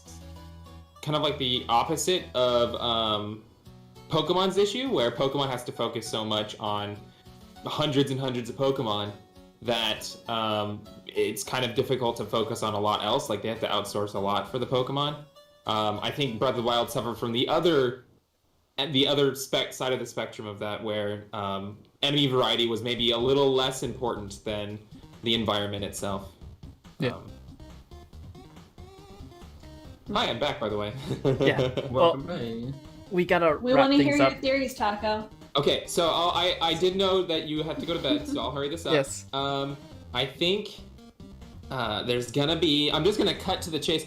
I don't know if you guys know what Zonai are, but Zonai are Yeah. the race Yes. of old ancient people that are no longer there, and they're super obsessed with dragons. And if you go back and watch the trailer, a lot of the architecture and the big golem boss and the shield face dragon head thing, all of them are dragons. And then that's the green energy and the dragons are tied in with courage, which Link is. So that's why Link is wearing green, and that's why the energy is green. That's why his arm is green. I have a big feeling that And his outfit in the sky part is kind of like the barbarian outfit. of Yep, the yes Zonai. it is. Yep, and which was Zonai in origin. What's it called? I think possibly I have a few guesses, which I'm gonna do like a big like PowerPoint presentation on probably at some point. I have a few different guesses, but I think the big thing they're going for the next for Breath of the Wild 2 is probably going to be something to do with dragons or courage based, because at the end of the trailer they play the Legend of Zelda theme, or maybe Zelda's Lullaby, I don't remember, one of the two, but it is using the instrument that they use for when dragons appear in Breath of the Wild. So it's basically saying Breath of the Wild 2, or no, Legend of Zelda, but dragon themed, because instruments are super important and super specific to characters in Breath of the Wild 1. Like Cass has his accordion, you know. The robots, the Guardians have that like that music that sounds kind of like tinkering, you know, or like, you know, plates crashing, like, you know, dinner plates crashing on the ground. So that's the very short version. I have a lot more examples, but I think the very short version is I think there's going to be a big focus on, you know, dragons. So I completely subscribe to all of that. good. Good. It sounds definitely very plausible, and I think you had like a presentation on your Twitch, Yeah. where you talked about that, right? Not about that. I did talk about the connection with dragons, but as I've been editing it, I have found more things. So I'll have to do like a follow-up. And that's where I basically just spoiled it, which was that I think if they talked about dragons, you could go back in Breath of the Wild 1 and see a lot of the connections, which is why I think them saying, like, say it's called, you know, The Legend of Zelda, the Dragon Game, you know, like, you could go back and kind of fill in the gaps just by playing Breath of the Wild 1 with that information. So, I mean, like, why else would they use that instrument for the Legend of Zelda theme at the end of the trailer, you know? So. Yeah. I agree with that. There you go. There's the short version. All right, PushDustIn, you can sleep now. All right, let's wrap up. Paco, where can people find you? Twitter, it's just TAHK0, it's same thing. I guess Twitch. Once I set up that PowerPoint, you can hear what I just said, but better. So Twitch as well, same username. For me, it's twitter.com/MattGFX. That's MA3Ts and then GFX. For me, you can find me on Twitter. I'm at HeroTechne. It's literally how you see it on the screen. HeroTechne. I'm starting to stream on Twitch a little bit more about my doodling process, but probably won't stream too much. Okay. And I'm Becca? also, ForestMinish on Twitter for me is the main place to find me, and I'm also on Twitch. Same username everywhere. Okay. And I'm PushDustIn. You found me here, so thank you. And I'm also on Twitter.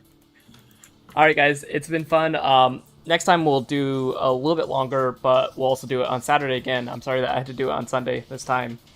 But I hope you guys join in next week, and we'll pick I'll pick a theme discussion. I'll have guests around that theme, so stay tuned for information about that on my Twitter. So, thank you. Yay! Yay! Push can go to sleep now. Yeah, this whole discussion was really fun. Thank you all for having me. Yeah,